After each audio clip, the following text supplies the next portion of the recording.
잠시 후 여러분은 세상에서 가장 재미있는 중국의 역사를 모두 알 수 있습니다. 자, 그럼 로빈의 기록을 시작합니다.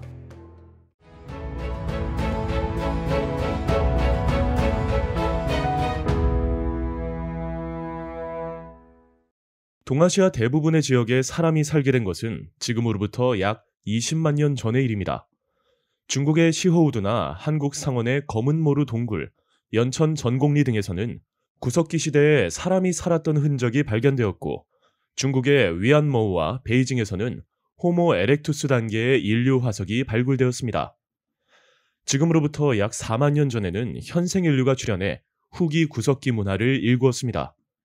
이들이 남긴 유적은 중국의 여러 지역과 한국에서 광범위하게 발견되었는데, 당시 일본 열도는 대륙과 연결되어 있었으므로 구석기 문화를 받아들일 수 있었습니다.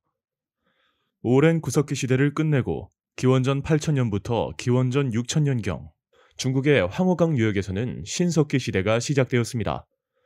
이후 황허강 일대를 비롯해 만주 서부, 창장강 유역에서도 신석기 문화가 발달해 각 지역에서는 채도, 흑도 등 다양한 토기와 도구가 사용됩니다. 신석기 시대 말부터 황허강 중하류의 황토지대를 중심으로 정치 조직이 출현하기 시작합니다. 이후 점차 청동기가 사용되면서 초기 형태의 국가가 나타납니다. 중국 전설상에 나타난 최초의 왕조인 하나라는 이 시기에 세워진 것으로 추정됩니다. 실제한 것으로 확인된 중국 최초의 왕조인 상나라는 기원전 1600년경부터 황허강 중류에서 등장한 도시국가 연맹으로부터 출발하는데, 상나라가 마지막으로 옮긴 수도가 은이기 때문에 은나라로 부르기도 합니다. 상나라의 왕은 제사장을 겸하였는데, 점을 쳐서 점괘의 결과로 나라의 대소사를 결정하는 신권 정치를 펼쳤습니다. 이때 점의 내용을 거북이의 배딱지나 소의 어깨뼈에 기록했다고 합니다. 이를 가리켜 배딱지의 갑, 어깨뼈에 골을 써서 갑골 문자라 부릅니다. 이때 사용된 문자가 오늘날 한자의 원형이 되었습니다. 상나라는 무기와 제사 도구는 청동으로, 농기구는 돌이나 나무로 제작하여 사용했습니다. 청동으로 만들어진 세발솥을 보면 상나라의 생활상을 엿볼 수 있습니다. 또한 달이 차고 기울어지는 현상을 기초로 날짜를 계산하는 태음력이 사용되었고, 왕이 죽었을 때 사람을 함께 땅에 묻는 순장 풍습이 있었다고 합니다. 그런데 상나라에 주왕이라는 왕이 있었습니다. 주왕은 처음에는 훌륭한 정치를 펼쳤지만 달기라는 미녀에게 빠지고 나서 백성들에게 과중한 세금을 걷기 시작합니다. 주왕은 달기를 위해 술로 된 연못과 고기로 이루어진 숲을 만드는데, 이를 가리켜 주지육림이라 부릅니다. 그리고 그 안에서 밤새도록 여흥을 즐기고 이에 반대하는 신하에게는 잔혹한 형벌을 내리니 나라가 망할 기미가 보이기 시작합니다. 이렇게 주왕이 신하와 백성의 신망을 잃고 있을 때, 인근에 있던 주나라의 무왕이 여러 부족을 모아 상나라를 멸망시키고 중원을 장악합니다. 나라를 잃은 상나라 사람들은 정치 활동에 제약이 생겨서 물건을 사고 파는 일에 전념하기 시작합니다. 사람들은 이때부터 이와 같은 일을 상나라 사람이 하는 일이라는 의미에서 상업이라고 불렀고, 그 일에 종사하는 사람을 상인이라 칭했습니다. 주나라는 기원전 11세기경 현재 시안으로 불리는 호경에 수도를 정하고 도읍과 직할지를 제외한 나머지 영토를 친인척들과 공을 세운 신하들에게 나누어 주었으며, 이들을 제후로 임명하는 봉건제를 시행하여 친족 사이의 규범인 종법과 예법을 확립합니다. 봉건은 토지를 나누어 주어 제후국을 세운다라는 뜻으로, 왕이 제후에게 토지와 백성을 하사하는 대신 조공과 군사적 의무를 부과하는 제도입니다. 주로 왕의 형제나 친척을 제후로 임명하며 혈연관계를 기반으로 했기 때문에 친족 사이의 규범인 종법과 예법이 확립됩니다. 스스로를 천자라고 부른 주나라 왕들은 하늘이 덕이 있는 자를 선택하여 권력을 맡긴다는 천명 사상으로 왕조 교체를 정당화하고 덕으로 백성을 다스린다는 덕치주의를 내세웁니다. 이 사상은 훗날 유교를 통해 중국의 기본적인 통치 이념으로 자리 잡게 됩니다. 하지만 후대로 갈수록 왕과 제후의 혈연 관계가 약해지면서 제후는 왕의 통제에서 벗어나기 시작했고, 그에 따라 주나라 왕의 권위도 함께 추락합니다. 그러던 중 주나라 제12대 왕인 유왕이 즉위하자 수도인 호경 주위에서 지진이 일어나고 산이 무너지며 강물이 마르는 등 천재지변이 발생하기 시작합니다. 하지만 유왕은 이에 대처하지 않고 포사라는 여인과 사랑에 빠집니다. 유왕의 후궁이었던 포사는 평소에 잘 웃지 않아서 유왕은 어떻게든 포사를 웃게 하려고 애썼지만 번번이 실패합니다. 당시 주나라에는 외적의 침략에 대비해 만들어진 봉화대가 있어 왕실이 위급해지면 불을 올려 제후들에게 알리는 제도가 있었습니다. 어느 날 유왕이 장난삼아 이 봉화를 올렸더니 제후들이 급히 달려왔습니다. 적의 모습이 보이지 않아 어이없어하는 제후들의 모습을 본 포사가 소리 높여 크게 웃자 유왕은 포사가 웃는 모습을 보기 위해 시도 때도 없이 봉화를 올립니다. 그러던 중 주나라의 서북쪽에 견융이라는 유목민이 주나라의 수도인 호경에 쳐들어옵니다. 이에 유왕은 황급히 봉화를 올렸지만 여러 번 속았던 제후들은 오지 않았습니다. 결국 유왕과 포사는 죽임을 당하고 뒤늦게 침입을 알게 된 제후들은 유왕의 아들을 왕으로 세우고 현재 러양으로 불리는 동쪽의 나급으로 수도를 옮깁니다. 주나라의 역사는 이 사건을 계기로 서주시대와 동주시대로 나뉩니다. 수도가 호경일 때를 서주시대라 부르고 수도를 나급으로 옮긴 이후를 동주시대라 부르게 된 것입니다.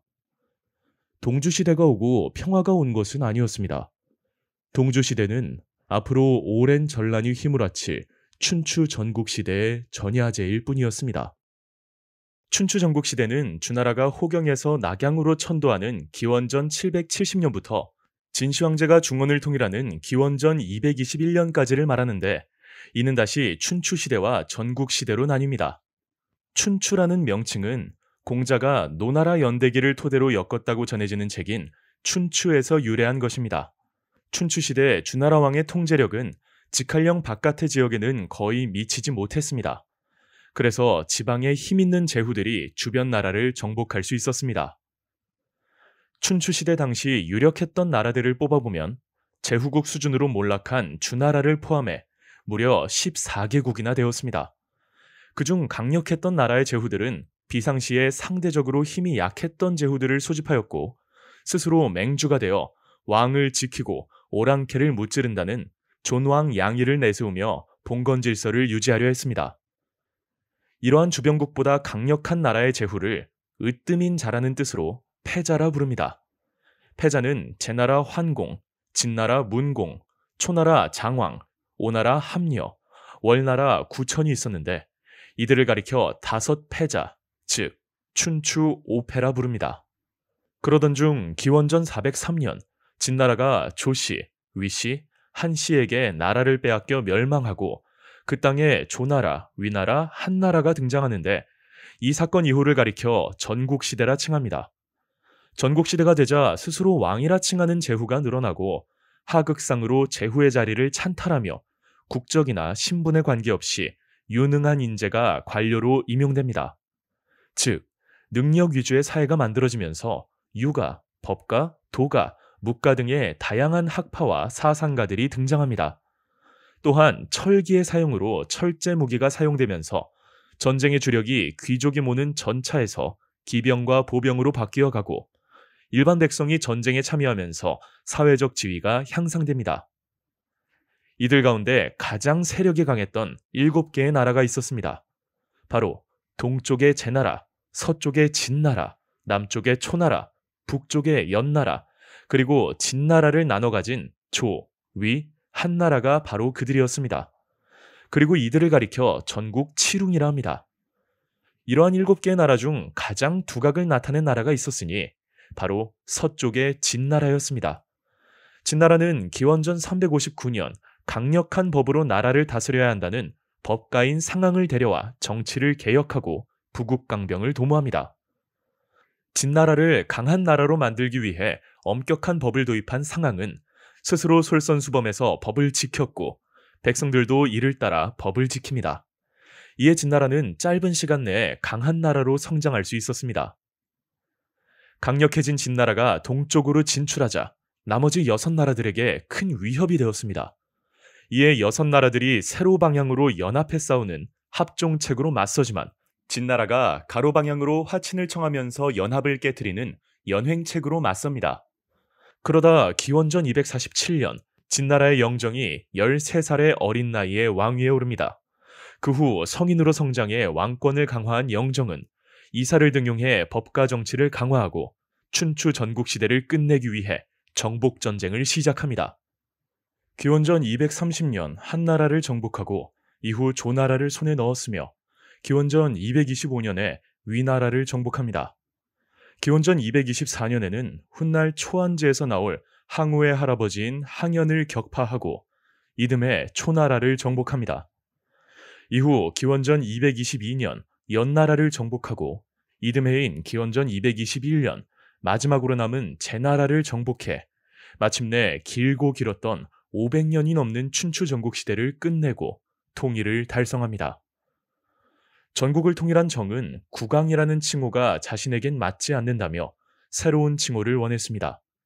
결국 고심 끝에 삼황오제에 황과 제를 합쳐 황제라 칭하기로 하였고 자신은 황제의 자리가 처음이니 시황제로 부르라 명했습니다.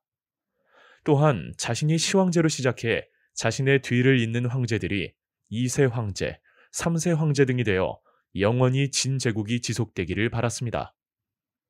시황제는 승상 이사의 의견을 따라 반란의 위험이 있는 봉건제도를 폐지하고 전국을 36개군으로 나누어 군마다 중앙에서 관리를 파견해 직접 나라를 다스리는 군현제를 실시합니다.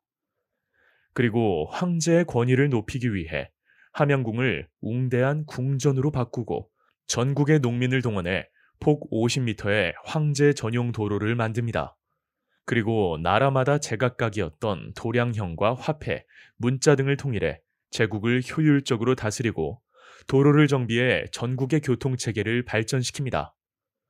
그런데 기원전 213년 함양궁에서 벌어진 연회에서 학자들이 봉건제와 군현제를 놓고 언쟁을 벌입니다.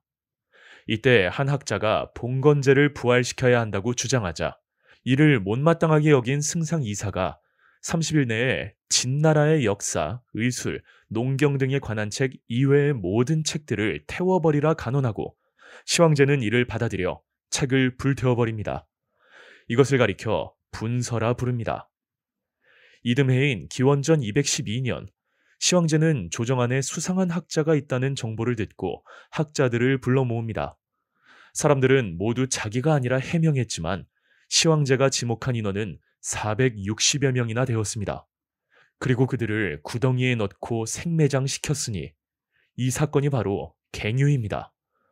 그리고 이 두 사건을 합쳐서 분서갱유라 부릅니다. 시황제는 여기서 그치지 않고 북방민족인 흉노의 침입을 대비해 그 유명한 만리장성을 쌓도록 명합니다. 만리장성의 축조에 동원된 인부가 150만 명이나 되었는데 그중 죽은 자는 헤아릴 수 없을 정도로 많았습니다. 또한 함양 근교에 아방궁을 쌓도록 하고 70만 명의 인부를 동원해 자신의 무덤을 건설토록 했습니다. 이 무덤의 일부가 1974년 우물을 파던 농부에 의해 우연히 발견되었는데 바로 이것이 유네스코 세계문화유산으로 지정된 어마어마한 크기의 병마용입니다. 그리고 이런 엄청난 규모의 대토목 공사를 하는 동안 진나라의 국가 재정은 엉망이 되고 맙니다. 하지만 시황제는 국가를 돌볼 생각은 하지 않고 영원히 늙지 않고 죽지 않는 불로불사의 꿈을 갖고 있었습니다. 어느 날 서복이라는 사람이 불로불사약을 구해오겠다며 배에 수많은 보물과 소년소녀 3,000명을 싣고 바다로 떠납니다. 그들은 다시는 돌아오지 않았다고 하는데 서복이 탄 배가 지금의 일본이나 제주도로 가서 정착했다는 설이 있습니다. 그럼에도 꿈을 버리지 못한 시황제는 수운을 불로의 영향으로 오인해 자신의 생명까지 단축시켰다는 설이 있습니다. 결국 시황제는 불로불사를 꿈꾸다 자신의 생명까지 줄어들게 만든 비참한 결과를 얻게 되었습니다. 시황제는 무려 5차례나 전국 곳곳을 순행했는데 수많은 자객들이 시황제 암살 시도를 했다고 합니다. 그래서 언제나 군사들이 5개의 수레를 호위토록 하고 자신은 그중 하나에 탔다고 합니다. 그리고 나라 곳곳을 다니며 자신이 성공한 군주임을 천하에 내세웠습니다. 그러한 시황제는 기원전 210년 마지막 순행을 합니다. 순행은 승상 이사와 환관 조고, 그리고 자신의 26번째 막내 아들인 호해와 함께 했는데, 하늘에서 떨어진 운석에 누군가가 시황제가 죽고 천하가 갈라진다고 써놓았습니다. 이에 시황제는 충격을 받고 쓰러져 병세가 악화되었고, 결국 위독해져 환관 조고에게 유언장을 쓰게 합니다. 하지만 시황제의 죽음을 지켜본 세 사람은 유언대로 행동하지 않았습니다. 그리고 진나라는 아주 빠른 속도로 붕괴하기 시작합니다.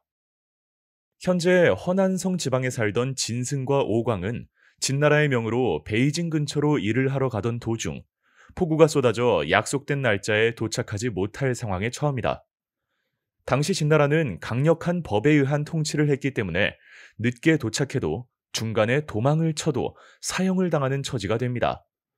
어차피 죽을 운명임을 직감한 진승과 오광은 왕후장상의 씨가 따로 있는가? 라는 주장을 앞세워 봉기를 일으킵니다. 당시 진나라의 혹독한 법에 불만이 많았던 농민들은 삽과 곡괭이 등의 농기구를 들고 진승과 오광의 봉기에 앞다투어 가담합니다. 봉기구는 빠른 시일 내에 강력해졌지만 정식 훈련을 받지 않았던 터라 진나라 군대에 대패하며 봉기는 실패로 끝이 납니다. 하지만 진승과 오광이 뿌린 불씨는 거대한 태풍의 시작에 불과했습니다. 진승 오광의 난이 발생하자 진나라의 지배를 받던 옛 춘추 전국시대 6개 나라의 사람들은 제각기 왕을 자처하며 독립된 나라를 세우기 시작합니다. 그중 가장 강력했던 나라는 항량이 세운 초나라였습니다. 항량은 예전 초나라 왕의 먼 친척을 데려와 회왕으로 봉하고 초나라를 재건한다는 이념을 앞세워 거대한 세력으로 발전합니다. 항량의 군대는 진나라 군대를 격파할 만큼 매우 강력했지만 승리에 우쭐해진 항량은 진나라 군대의 기습에 목숨을 잃고 맙니다. 이 상황을 타개하고자 한 회왕은 진나라의 주력 부대가 있는 관중 지방에 먼저 도달하는 자에게 그곳에 왕을 시켜주겠다는 선언을 합니다. 대부분의 장수들은 진나라 한복판인 관중으로 진군하는 것은 무리라 생각했지만 정벌을 두려워하지 않았던 두 사람이 있었습니다.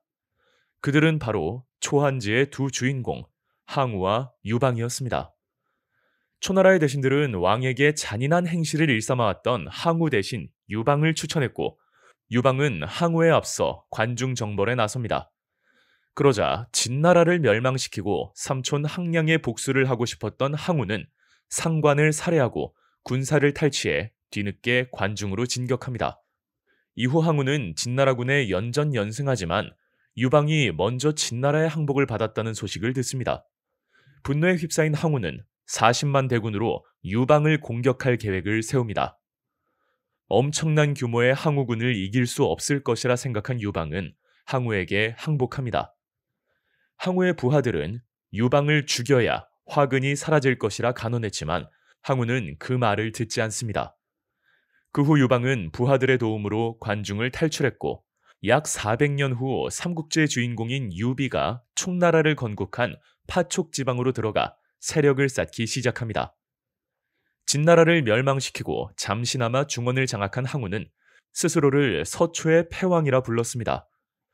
중원을 장악한 항우는 근본 없는 정치를 펼치기 시작합니다. 그러자 대륙 동쪽에 위치한 제나라는 항우에게 반기를 들고 대항하기 시작합니다. 제나라를 진압하기 위해 항우가 자리를 비우자 유방군은 중원을 장악하기 위해 진격을 시작합니다. 과거 진나라의 영토였던 관중지방을 손쉽게 차지한 유방은 근처 제후들의 세력을 흡수한 후 56만 대군을 이끌고 초나라의 수도인 팽성을 함락시킵니다. 이에 다급해진 항우는 부하 장수에게 제나라 공격을 맡기고 3만의 병사와 함께 팽성을 구하러 옵니다. 여기서 항우는 3만의 병사로 56만의 유방군을 몰살시키는 압도적인 무력을 보입니다. 이 전투를 가리켜 팽성대전이라 합니다. 유방은 비록 많은 병사를 잃었지만 전열을 가다듬었고 이내 동쪽의 항우와 서쪽의 유방이 대치하는 국면이 형성됩니다. 동서 국면을 깨트리기 위해 고심하는 유방 앞에 한 사람이 등장하는데 이는 바로 대장군 한신이었습니다. 한신은 유방에게 3만의 군사를 주면 북쪽을 제패하겠다고 호언장담을 했고 유방은 그것을 허락해 이로써 역사를 바꿔놓을 한신의 북벌이 시작됩니다. 한신은 불과 3만의 병력으로 최고의 용병수를 펼치며 북쪽의 위, 대, 조, 연나라를 함락시킵니다. 위기를 느낀 제나라와 초나라가 서로 연합해 힘을 합쳐 싸우지만 한신의 용병술에 제나라마저 항복해 한신의 북벌은 대성공으로 끝이 납니다. 한신은 넘치는 패기로 유방에게 자신을 제나라의 왕으로 봉해달라 청합니다. 유방은 부하인 한신의 태도에 분노하지만 공공의 적인 항우를 쓰러뜨려야 했기에 한 발짝 물러나 그를 제나라 왕으로 임명합니다. 이로써 전국은 북쪽의 제나라, 동쪽의 초나라, 서쪽의 한나라의 삼국의 형태가 형성됩니다. 세 개의 나라가 있었지만 유방과 한신은 기본적으로 주군과 신하의 관계였기 때문에 항우의 초나라는 2대1로 싸울 수밖에 없었고 어느새 연합군의 세력에 밀리기 시작합니다. 그리고 유방과 한신은 항우에게 최후의 일격을 날리기 위해 해하로 집결합니다. 해하 전투에서 항우는 압도적인 힘으로 전투를 이끌어 나가지만 대장군 한신의 화려한 용병술에 대부분의 병사를 잃게 되고 결국 그의 병력은 2만 명만 남게 됩니다. 그리고 그마저도 한나라군에게 포위당해 더 이상 전세를 뒤집을 수 없는 형국에 빠지고 맙니다. 여기서 한나라군이 사방에서 초나라 노래를 부르자 항우의 군대는 전의를 상실하고 탈영하기 시작합니다. 바로 이것이 우리가 잘 아는 사자성어인 사면에서 초나라 노래가 울려 퍼진다는 사면초가입니다. 항우는 탈영하는 병사들을 보며 패배를 직감했고 결국 스스로 목숨을 끊습니다. 이렇게 초한쟁패는 결국 한나라의 승리로 끝이 납니다. 그리고 유방은 오늘날의 중국이란 나라의 근간을 만든 한나라의 초대 황제로 등극합니다. 통일을 완수한 유방은 진나라처럼 강한 중앙집권 국가를 만들고 싶어 했고 통일 과정에서 왕의 자리를 넘보며 자신의 심기를 건드린 한신을 눈엣가시 같은 존재로 생각하기 시작합니다. 이후 한신이 모반을 꾀한다는 소식을 들은 유방은 반역의 불씨를 없애고자 한신을 죽이게 됩니다. 천하통일의 1등 공신이었던 인물에 너무도 초라한 죽음이었습니다. 여기서 나온 사자성어가 바로 토끼 사냥이 끝나니 사냥개를 삶아 먹는다는 토사구팽입니다. 이렇게 중앙집권화에 성공한 유방에 의해 길고 긴 한나라의 400년 역사가 시작됩니다. 항우와의 전쟁을 끝내고 중원을 통일한 유방은 수도를 장안으로 정하고 군국제를 시행합니다. 하지만 황제들은 세월이 흐르며 제후들의 세력을 흡수하기 시작했고 제7대 황제인 무제 때 이르러 9년제는 사실상 전국으로 확대됩니다. 이로써 한나라는 중앙집권 체제를 확립하고 다양한 문화를 발전시켜 나갑니다. 무제는 동중서의 건의로 유교를 통치이념으로 채택하고 시, 서, 주역, 예기, 춘추의 오경을 교육하는 오경박사를 설립합니다. 또한 유교적 소양을 갖춘 이들을 관리로 선발하고 황제 중심의 정치체제를 확립합니다. 영토 확장에도 힘을 쏟아 북쪽의 흉노를 공격한 무제는 한나라와 동맹할 나라를 찾기 위해 노력하는데 장건을 대월제로 파견한 것을 계기로 서쪽으로 영토를 넓힙니다. 또한 남쪽으로는 지금의 베트남에 해당하는 남비엣을 멸망시켜 새로운 구군을 설치하고 동쪽으로는 고조선을 멸망시켜 사군을 증설합니다. 무제는 잦은 원정으로 인해 재정이 어려워지자 경제를 통제하는 정책을 실시합니다. 당시 가장 큰 이익을 창출시키던 소금과 철, 술 등을 국가가 관할해 수익을 독점하는 전매제를 실시하였고 이것으로 나라의 부족한 예산을 확충하였습니다. 또한 지방 특산물을 조세로 거두어 물자가 부족한 지역에 팔아 유통을 원활히 하는 균수법을 시행하고 물자가 쌀 때 사서 비쌀 때 팔아 물가를 조절하는 평준법을 시행합니다. 이에 그치지 않고 상인에게 농민의 5배 이상의 세금을 부과하는 억상책을 펼치고 국가화폐인 오수전을 주조해 개인의 화폐 주조를 금지합니다. 이렇게 각종 제도가 정비되기 시작한 한나라는 철제 농기구의 보급이 확대되고 농업 생산력이 늘어나면서 토지의 사유화가 시작됩니다. 이에 따라 대토지를 소유하는 호족이 나타나 지역사회를 지배하기 시작하였고 이들은 향거리 선제를 통해 관료로 진출하여 중앙 정치를 주도합니다. 또한 진시 황제가 수많은 책을 불태웠던 분서갱유 사건 이후 유교 경전을 복원하고 풀이와 주석을 다는 훈고학이 정착합니다. 뿐만 아니라 일반 백성들에게는 토착신앙과 도가 사상이 결합된 태평도, 오두미교와 같은 종교가 전파됩니다. 하지만 한나라는 무제의 죽음 이후 외척과 환관들의 권력 투쟁으로 쇠퇴하기 시작하였고 결국 외척 왕망에 의해 멸망합니다. 왕망은 서기 8년 신나라를 세우고 토지의 국유화, 노비매매 금지 등의 이념을 내세워 개혁을 시행하지만 호족들의 반발로 단기간에 멸망합니다. 한나라의 황족이었던 유수는 서기 25년에 호족의 지원으로 한나라를 다시 세우고 러양의 수도를 정합니다.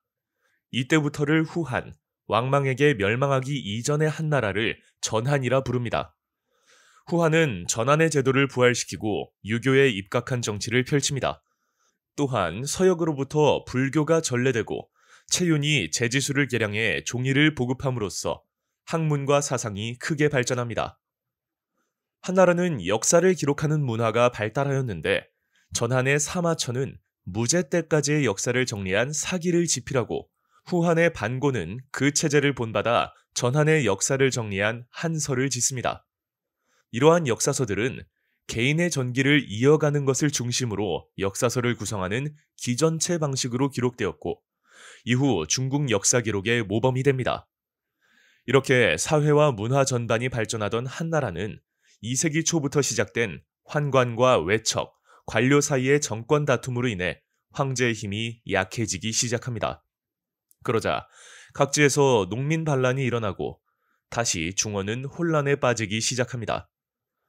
우리가 흔히 내시라고 부르는 환관은 상나라 유적인 갑골문에도 기록되어 있을 정도로 역사가 깊으며 그리스, 로마 제국, 인도에도 환관이 존재했다고 합니다. 후한의 멸망 이유 중 하나가 바로 이 환관인데 특히 10명의 환관인 십상시의 횡포는 후한 말에 일어난 농민봉기의 원인 중 하나가 됩니다. 당시 중국인들은 음양오행설을 믿는 사람이 많았는데 불의 기운으로 세워진 한나라 이후에는 흙의 시대가 온다고 믿었습니다.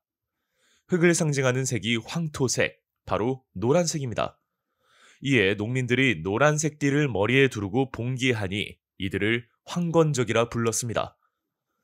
지방에서 황건적의 난이 일어나는 동안 중앙에서는 대장군 하진과 십상시 사이에 권력 싸움이 전개됩니다.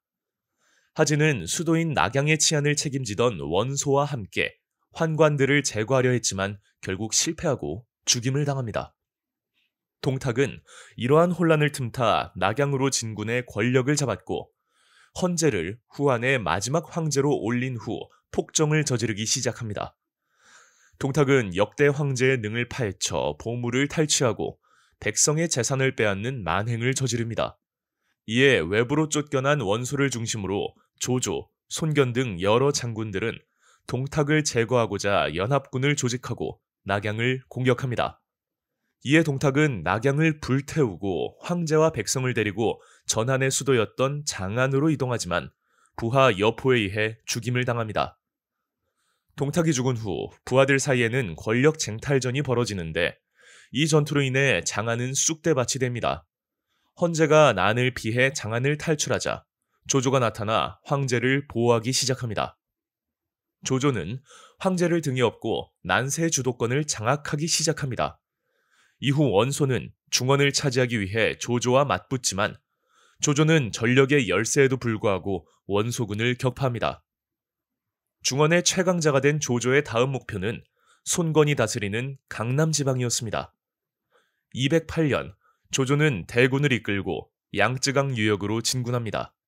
하지만 손건과 유비의 연합군에게 패배하는데 이 전투를 적벽대전이라 부릅니다. 적벽대전 이후 형주지방과 파촉지방을 손에 넣은 유비가 중국의 서남쪽을 차지하자 비로소 조조, 유비, 손건이 중국 대륙을 나누어 다스리는 삼국시대가 전개됩니다.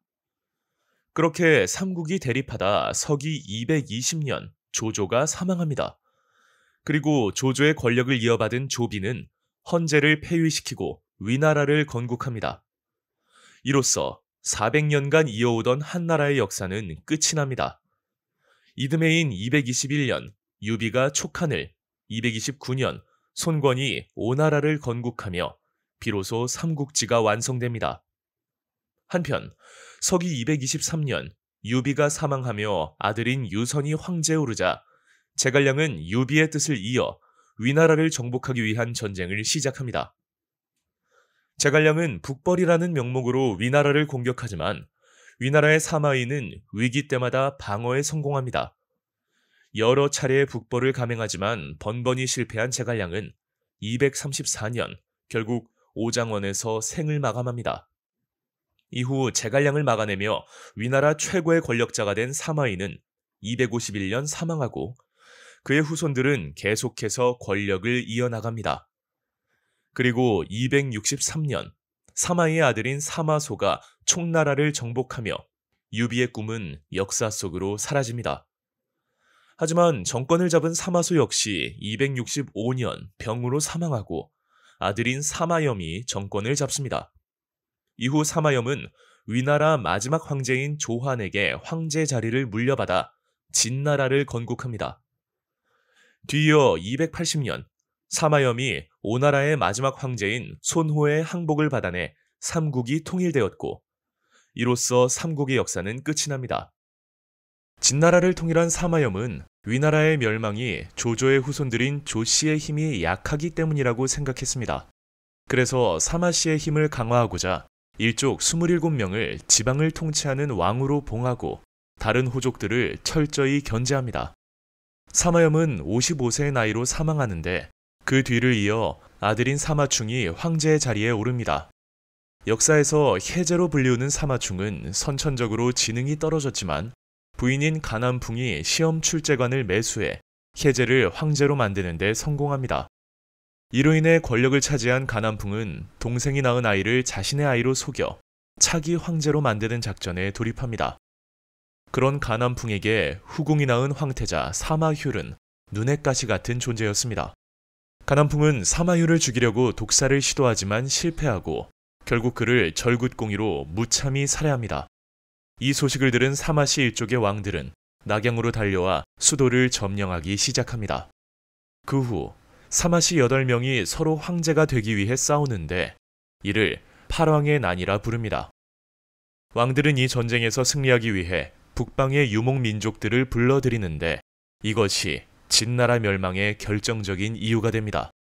한편 팔왕의 난이 일어나자 흉노족이었던 유연은 한 황실의 후손을 자칭하며 한나라를 세웁니다. 그리고 병력을 모아 진나라의 수도 낙양을 공격하는데 진나라는 유연의 공격을 막아냈지만 권력을 이어받은 유총에게 311년 함락되고 맙니다. 그러자 사마염의 조카였던 사마예는 양쯔강 지역으로 내려가 오나라의 옛 수도인 건강의 근거지를 잡고 새로운 황제에 오릅니다. 그리고 이때부터의 진나라를 동진이라 하고 이전의 진나라를 서진이라 부릅니다. 한편 유총이 다스리던 한나라는 흉노, 저, 갈, 강, 선비의 5 이민족들에게 멸망하는데 이후 무려 16개의 나라가 생겨납니다. 그리고 이 시기에 있던 나라들을 가리켜 5호 16국이라 부릅니다. 그리고 세월이 흘러 439년 선비족이 세운 부귀가 화북을 통일하며 전라는 일단락됩니다. 부귀의 효문제는 러양으로 천도한 후 선비족의 복장과 언어를 금지하고 한족과의 결혼을 장려하는 적극적인 한화 정책을 펼칩니다. 이로 인해 북방민족의 문화와 한족의 문화가 섞이는데 이것을 가리켜 호한융합이라 부릅니다. 또한 효문제는 자영농을 육성하기 위해 15세 이상의 남녀에게 토지를 나눠주는 균전제를 시행하는데 균전제는 후에 수당나라에도 계승됩니다. 그러나 효문제의 개혁은 귀족들의 반발을 샀고 효문제의 사망 후 북위는 내분으로 인해 동위와 서위로 분열됩니다. 그리고 동위와 서위는 다시 북제와 북주로 바뀌는데 이 나라들을 통틀어 북조라 부릅니다.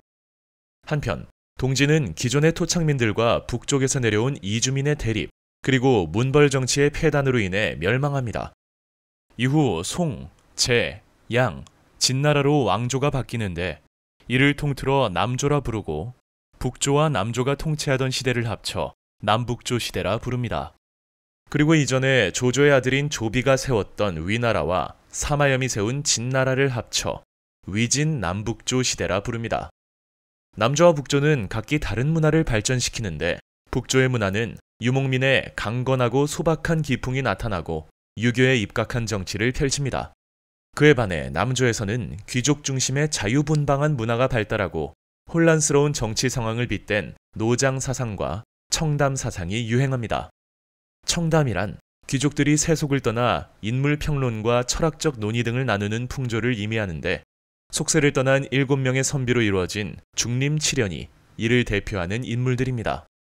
지식인들의 현실 도피 성향은 도연명의 시 귀거래사에 잘 나와 있고 귀족들의 생활상은 고개지의 그림, 여사잠도에 반영됩니다. 그리고 남조와 북조 모두 불교가 유행하는데 특히 북조에서 윈강, 룽먼과 같은 대규모 석굴 사원이 만들어집니다. 그리고 이 시기에 서역 승려 쿠마라지바, 동진의 법현 등이 인도와 중국을 오가며 불경을 한자로 번역합니다. 또한 태평도와 오두미교와 같은 민간 신앙이 도교로 발전하고 황실과 민중으로 퍼져나갑니다. 이렇게 독자적인 문화를 만들어 나가던 남북조를 통일한 인물은 수나라를 건국한 양견입니다. 양견은 북주의 고위직이었던 아버지를 이어 높은 지위에 오릅니다. 이후 양견의 딸이 북주의 황후가 되자 그는 실권을 장악하는 데 성공합니다. 뒤이어 양견은 9살인 외손자가 북주의 마지막 황제 자리에 오르자 그에게 선의를 받아 수나라의 초대 황제 문제가 됩니다. 문제는 재위에 오르자 중국 통일을 준비합니다. 그는 둘째 아들 양광에게 50만 군사를 주고 남조의 마지막 나라였던 진나라 정벌을 보냅니다. 이에 진나라는 20일도 버티지 못한 채 함락되었고 300년간 분열되었던 중국은 통일을 이룩합니다. 통일을 완수한 문제는 본격적인 개혁을 시작합니다. 당시의 관리 선발 제도는 지방관의 추천으로 관리를 임명하는 구품 중정제였습니다. 하지만 이 제도는 유력 가문의 기득권 세력을 유지하는 데 이용되었기 때문에 과감히 이를 폐지합니다. 그리고 개인의 역량으로 관리를 선발하는 과거제를 실시해 문벌 귀족들을 견제하고 중앙 집권을 꾀합니다. 또한 북위 이후 시행되던 균전제, 조용조, 부병제 등을 정비해 국가 재정을 안정시키고 군사력을 증강합니다. 수나라의 연호가 개황이었기 때문에 문제의 개혁을 개황의 치라 부릅니다. 이렇게 훌륭한 정치를 펼친 문제는 둘째 아들 양광이 일으킨 정변으로 64세의 나이에 생을 마감합니다. 그리고 정변을 일으킨 양광은 수나라의 두 번째 황제 양제가 됩니다. 양제는 즉위하자마자 대운하 건설에 착수하는데 대운하 사업은 진시 황제의 만리장성과 더불어 중국 역사상 가장 큰 규모의 사업이었습니다. 오나라 때부터 본격적으로 개발된 양쯔강 유역은 경제의 중심지였고 북쪽의 황허강은 정치의 중심지였습니다. 그로 인해 양제는 정치와 경제의 중심지를 잇는 대운하가 필요하다고 판단했습니다. 운하의 건설에는 수백만 명이 동원되었고 수나라가 멸망한 가장 큰 이유로 지목되지만 이때 만들어진 운하가 지금까지 사용되고 있기 때문에 이는 양제의 가장 큰 업적이라 말할 수 있습니다. 당시 중국 북쪽에는 유목민족으로 이루어진 돌궐이 있었습니다.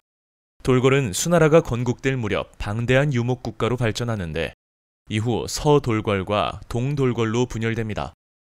운하 사업과 더불어 대외 팽창을 노린 양제는 동돌궐을 지배권 아래 두고 중국의 서쪽 지역과 동남아시아에 진출한 후 고구려를 다음 목표로 설정합니다. 고구려와의 충돌은 문제 재위 시절부터 있었습니다. 문제는 고구려에게 조공을 요구하지만 오히려 고구려가 먼저 수나라의 영토인 요서 지방을 공격했습니다. 이에 문제는 30만 대군으로 맞서지만 고구려군에게 몰살당합니다. 문제에 이어 양제 역시 612년 100만이 넘는 군사로 고구려 원정에 나서지만 을지문덕의 계략에 넘어가 대패하는데 이 전투를 가리켜 살수대첩이라 부릅니다. 이후 양제는 전력을 가다듬어 3차 고구려 원정에 나섭니다. 하지만 고구려 역시 수나라의 공격을 막아내느라 피해가 너무 컸기 때문에 화해를 청했고 결국 두 나라는 화해합니다. 수나라의 고구려 원정은 끝났지만 재정은 파탄나고 전국 각지에서 농민 반란이 일어납니다. 그리고 반란을 잠재울 수 없었던 수나라를 기다린 것은 멸망의 그림자였습니다. 농민 반란이 일어나자 수나라 양제는 황허강 유역을 잃더라도 곡창지대인 양쯔강 유역을 지배하기 위해 대우나 남단에 위치한 강도로 피난을 갑니다. 그 무렵 양제의 이종 사촌이었던 이연은 반란에 가담해 장안을 점령합니다. 그러자 양제의 호위병들 역시 반란을 일으켰고 결국 양제는 목숨을 잃습니다. 양제가 사망했다는 사실이 알려지자 이연은 장안을 수도로 삼아 618년 당나라를 건국합니다. 이연에게는 세 아들이 있었는데 그중 둘째 아들인 이세민이 가장 뛰어났습니다. 당은 이세민의 활약으로 628년 전 중국을 통일합니다. 하지만 그의 활약에도 불구하고 첫째인 이건성이 황태자가 되자 이세민은 현무문의 변을 일으켜 황태자를 암살합니다. 그러자 이연은 이세민에게 재위를 물려주었고 이세민은 당나라의 제2대 황제 태종이 됩니다. 태종은 이때의 연호를 정관이라고 했기 때문에 태종이 나라를 다스린 23년간을 정관의 치라 부릅니다. 태종은 적극적인 대외 팽창에 나서 동돌궐과 서북지방의 북방민족을 복속시켰고 수의 율령체제를 정비하고 계승합니다. 고종 때에는 서돌궐, 백제, 고구려 등을 멸망시키고 영토를 더욱 확장합니다. 당은 이들 정복지에 통치기관인 도호부를 설치한 후 어느 정도 자치를 인정함으로써 대제국을 유지해 나갔는데 이러한 번영은 현종 때까지 이어집니다. 당은 율령체제로 국가를 운영합니다. 중앙에서는 삼성 육부 중심의 관제가 황제의 명령을 비롯한 각종 정책을 처리하였고 지방의 주, 현에는 관리가 파견됩니다. 또한 균전제, 조용조, 부병제를 통해 자영농을 육성하고 재정과 군사력을 튼튼히 하는데 이러한 체제는 동아시아 각국에 영향을 끼쳤습니다. 당은 귀족 중심의 사회였습니다. 귀족은 과거와 음서를 통해 관직을 독점하고 특권을 누렸는데 과거제의 최종 선발 과정에서는 문벌이 중시되었습니다. 한편 당대에는 화북 지방에서도 2년 산모작이 가능해져 농업 생산량이 크게 증가합니다. 상업 역시 발달해 일종의 약속어음인 비전이 사용되었고 상인조합인 행이 나타납니다. 아라비아, 페르시아 등지의 지역 상인들은 비단길, 바닷길을 통해 당과 교역하였습니다. 당시 외국 무역선을 시박이라 불렀는데 정부는 무역을 관리하기 위해 이것의 이름을 본딴 시박사를 설치합니다. 수도 장안을 비롯한 대도시에는 각국에서 온 상인, 유학생, 예능인이 모여들었고 서역 풍습도 유행하였습니다. 사회 경제적 발전은 문화에도 반영됩니다. 귀족의 취향에 맞게 시가 유행하였는데 이백과 두보 등의 시인이 유명했습니다. 또한 과거제에 힘입어 유학도 발달합니다. 훈고학을 집대성한 공영달의 경전주석인 오경정이는 과거 시험의 수험서로 쓰였으나 사상의 획일화를 초래한다는 단점이 있었습니다. 당은 남북조일에 발전한 호한융합의 문화를 집대성하고 서역의 문화를 수용해 개방적이고 국제적인 문화를 발전시킵니다. 이 시기에는 불교와 도교가 더욱 발전했을 뿐만 아니라 조로아스터교, 마니교, 경교, 이슬람교 등 다양한 외래 종교도 유행하였으며 현장, 의정과 같은 승려는 인도를 순례하고 불교 경전을 들여오기도 합니다. 당은 주변 나라들과 정치 군사면에서 긴밀한 유대 관계를 맺었습니다. 6도호부를 설치해 몽골, 서역, 베트남 등을 지배하였고 신라, 발해, 일본 등은 당과의 교류를 통해 그들의 제도와 문화를 받아들였습니다. 이 과정에서 유교와 불교, 율령과 한자 등의 공통 문화 요소가 동아시아 각국에 정착됩니다. 한나라 이후 국가의 통치 원리로 자리 잡은 유교는 주변 여러 나라에 전파되어 동아시아 지역의 정치 이념이자 사회 규범으로 자리 잡습니다. 유교는 정치적으로 황제와 국왕의 권한을 뒷받침하였으며 사회적으로 사회 질서의 형성과 유지에 기여합니다. 불교는 위진 남북조 시대 이후 경전의 번역이 활발해지며 점차 중국화가 이루어집니다. 중국화된 불교는 다시 주변국에 전파되어 동아시아 지역의 종교적 기반이 됩니다. 각국에서는 이에 영향을 받아 사찰과 탑뿐만 아니라 불상과 석굴사원의 건축이 활발해집니다. 당대에 확립된 율령체제는 주변국에 전파되었고 일찍부터 주변 여러 나라에 전해져 사용되었던 한자는 동아시아 지역의 공용 문자로 사용되기 시작합니다. 대외적으로 7세기에는 돌궐과 토번, 8세기에는 위구르가 당을 위협합니다. 이들과의 대립으로 당의 통치 체제가 서서히 흐트러져 가는데 장원이 늘어나 균전제가 무너져 갔고 모병제가 도입됩니다. 돌궐 출신인 안록산과 사사명은 출세를 위해 당나라군에 들어갑니다. 이들은 당시 황제였던 현종과 양귀비의 총애를 받아 현재 베이징 근처에 기반을 둔 세 곳의 절도사들을 결합해 20만 대군을 지휘하는 군벌로 성장합니다. 지방을 다스리던 절도사는 현지에서 자신의 병사를 모집하는 일이 허용되었습니다. 병사들은 토지를 받는 조건으로 군역을 수행하는 이들이 아닌 모병제를 통해 봉급을 받는 조건으로 모인 병력이었습니다. 이로 인해 절도사와 몰락 농민, 이민족으로 이루어진 병사 사이에 주종관계가 형성되었고 강력한 세력을 갖게 된 절도사는 독립왕국을 다스리는 것과 마찬가지인 권력을 갖게 됩니다. 이렇게 성장한 안록산과 사사명은 15만 명의 병력을 동원해 난을 일으키는데 이를 안사의 난이라 부릅니다. 이들은 장안성을 점령하고 황제가 되지만 다시 당나라와 위구르의 연합군에게 장안을 빼앗기고 맙니다. 그리고 각자의 아들들에게 피살당하며 난은 실패로 끝이 납니다. 하지만 안사의 난은 당나라 스스로의 힘이 아닌 위구르의 도움과 반란군 내부의 분열로 진압되었기 때문에 정부의 힘은 급격히 약화되었고 지방의 절도사들은 독자적인 지배력을 강화하기 시작합니다. 농민들에게 토지를 균등하게 나누어주는 균전제는 소수의 사람들이 넓은 토지를 차지하는 것을 막는 기능을 하고 있었는데 안사의 난 이후 장원제가 확산되며 빈부격차가 벌어지기 시작합니다. 이에 따라 개인이 확장시킨 토지의 소유를 인정하기 시작했고 토지의 크기에 따라 여름과 가을에 2번 세금을 걷는 양세법이 시행됩니다. 절도사의 힘이 강력해지자 당나라는 이를 견제하기 위해 중앙정부군을 증강시키는데 그 과정에서 많은 세금을 걷게 됩니다. 이로 인해 소금의 가격이 30배까지 치솟자 소금 밀매업자들이 나타나기 시작하는데 그중 하나였던 황소는 875년 난을 일으킵니다. 당나라 정부는 절도사들에게 진압 명령을 내리지만 이에 응하지 않았고 황소는 장안을 점령하고 황제로 등극합니다. 하지만 부하였던 주전충이 황소를 배신해 당나라에 투항하여 난은 진압됩니다. 하지만 당은 더 이상 나라를 이끌 힘이 부족했습니다. 당나라의 통치는 이후 30년간 유지되었지만 결국 황소의 죽음 이후 세력을 불린 주전충에게 멸망하고 맙니다. 그리고 중국은 다시 혼란의 소용돌이인 5대 10국 시대를 맞이하게 됩니다. 당나라가 멸망 후 중원은 절도사들이 잇따라 나라를 세우며 다시 분열됩니다. 이 시기를 가리켜 5대 10국 시대라 부릅니다. 이러한 혼란 속에 절도사 중 한 명이었던 조광윤이 960년 송나라를 건국하고 2대 태종 때 이르러 중원을 다시 통일합니다. 송나라는 카이펑을 수도로 정합니다. 그리고 무관이 아닌 문관을 우대해 나라를 다스리는 문치주의를 채택하여 절도사의 세력을 약화시킵니다. 아울러 재상들의 권한을 축소하고 황제를 지키는 친위대인 금군을 강화하였으며 과거제에 전시를 도입하여 황제 독재 체제를 구축합니다. 당대에는 과거 합격자가 관직을 받으려면 면접 위주의 시험을 치러야 했습니다.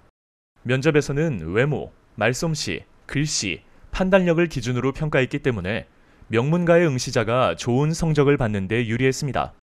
하지만 송대에는 황제가 직접 주관하는 전시를 치렀고 그 결과에 따라 관직이 주어졌습니다. 성적도 황제가 최종적으로 결정했기 때문에 전시 결과는 이후 승진에 많은 영향을 끼쳤습니다. 따라서 전시는 관료 지망생들로부터 황제에 대한 충성을 유도하는 결과를 가져왔습니다. 송대에는 저습지에 제방을 둘러 농지를 만드는 방법이 개발되었고 동력을 이용해 물을 공급하는 용골차가 널리 보급됩니다. 벼농사에서는 이양법이라고도 불리는 모내기가 보편화되었고 오늘날의 베트남 지역에 해당하는 참파 왕국에서 참파벼를 도입합니다. 참파벼는 가뭄에 강하고 성장기가 짧아 한 해에 2번 수확할 수 있었습니다. 이러한 노력으로 농업 생산력이 향상되면서 강남 지방의 생산력이 화북 지방을 크게 앞질렀고 그 결과 창장강 하류 지역이 최대 곡창지대로 성장합니다. 또한 대토지를 소유한 지주의 땅을 농민이 대신 경작하고 수확물을 나눠 갖는 지주전호제가 널리 퍼져나갑니다. 송대는 석탄이 널리 사용되면서 제철, 자기, 견직업 등이 발달하였고 농업 생산력과 수공업의 발달을 바탕으로 상업 또한 발전합니다. 이에 따라 원거리 무역상과 중개상인이 늘어났고 상인은 행, 수공업자는 자기라는 농업조합을 결성하며 이익을 도모하기 시작합니다. 상거래가 활발해지며 동전의 제조와 유통이 증가해 고려나 일본뿐만 아니라 동남아시아와 그 너머 지역까지 송의 동전이 유통되었고 교자, 회자와 같은 지폐가 사용됩니다. 한편 송대에는 조선술과 나침반의 발전으로 인해 원양 항해가 쉬워지면서 해상무역이 매우 발달합니다.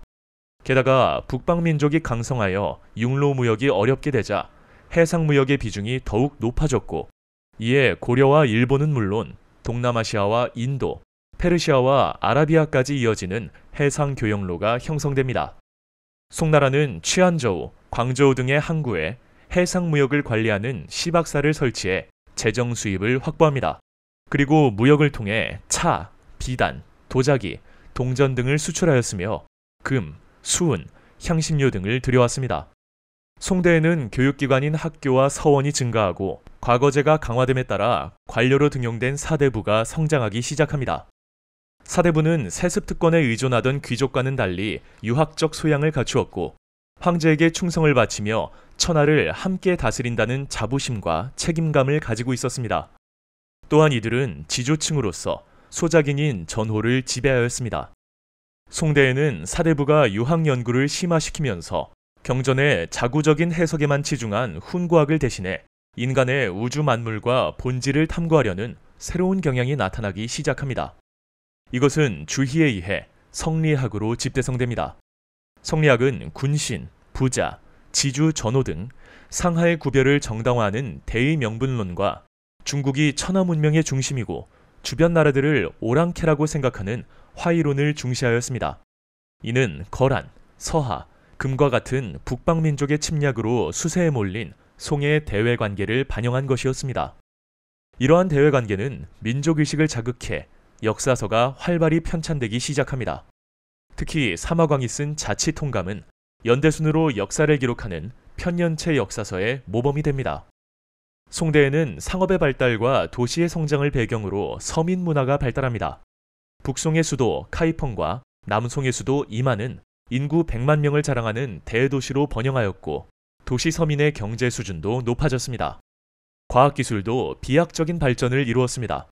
인쇄술의 발달로 서적 출판이 늘어났고 이는 지식 보급과 문화 발전에 공헌하였습니다. 화약과 나침반의 사용으로 무기와 원양 항해술이 발전한 것도 이 무렵이었습니다. 송대의 발명품은 이후 이슬람 세계를 거쳐 유럽에 전해지면서 유럽 사회의 변화와 발전에 큰 영향을 끼칩니다. 이렇게 송대에는 문치주의에 의해 사회 각 분야가 발달하지만 무관보다 문관이 우대됨에 따라 국방력의 약화를 초래합니다. 송의 국방력이 약해지자 주변 민족이 세력을 키우기 시작합니다. 거란의 야열 아보기는 당나라 말기 이후의 혼란을 틈타 부족을 통일하고 916년 황제의 자리에 오릅니다. 이후 발해를 멸망시킨 거란은 만리장성 남쪽의 연운 16주를 차지합니다.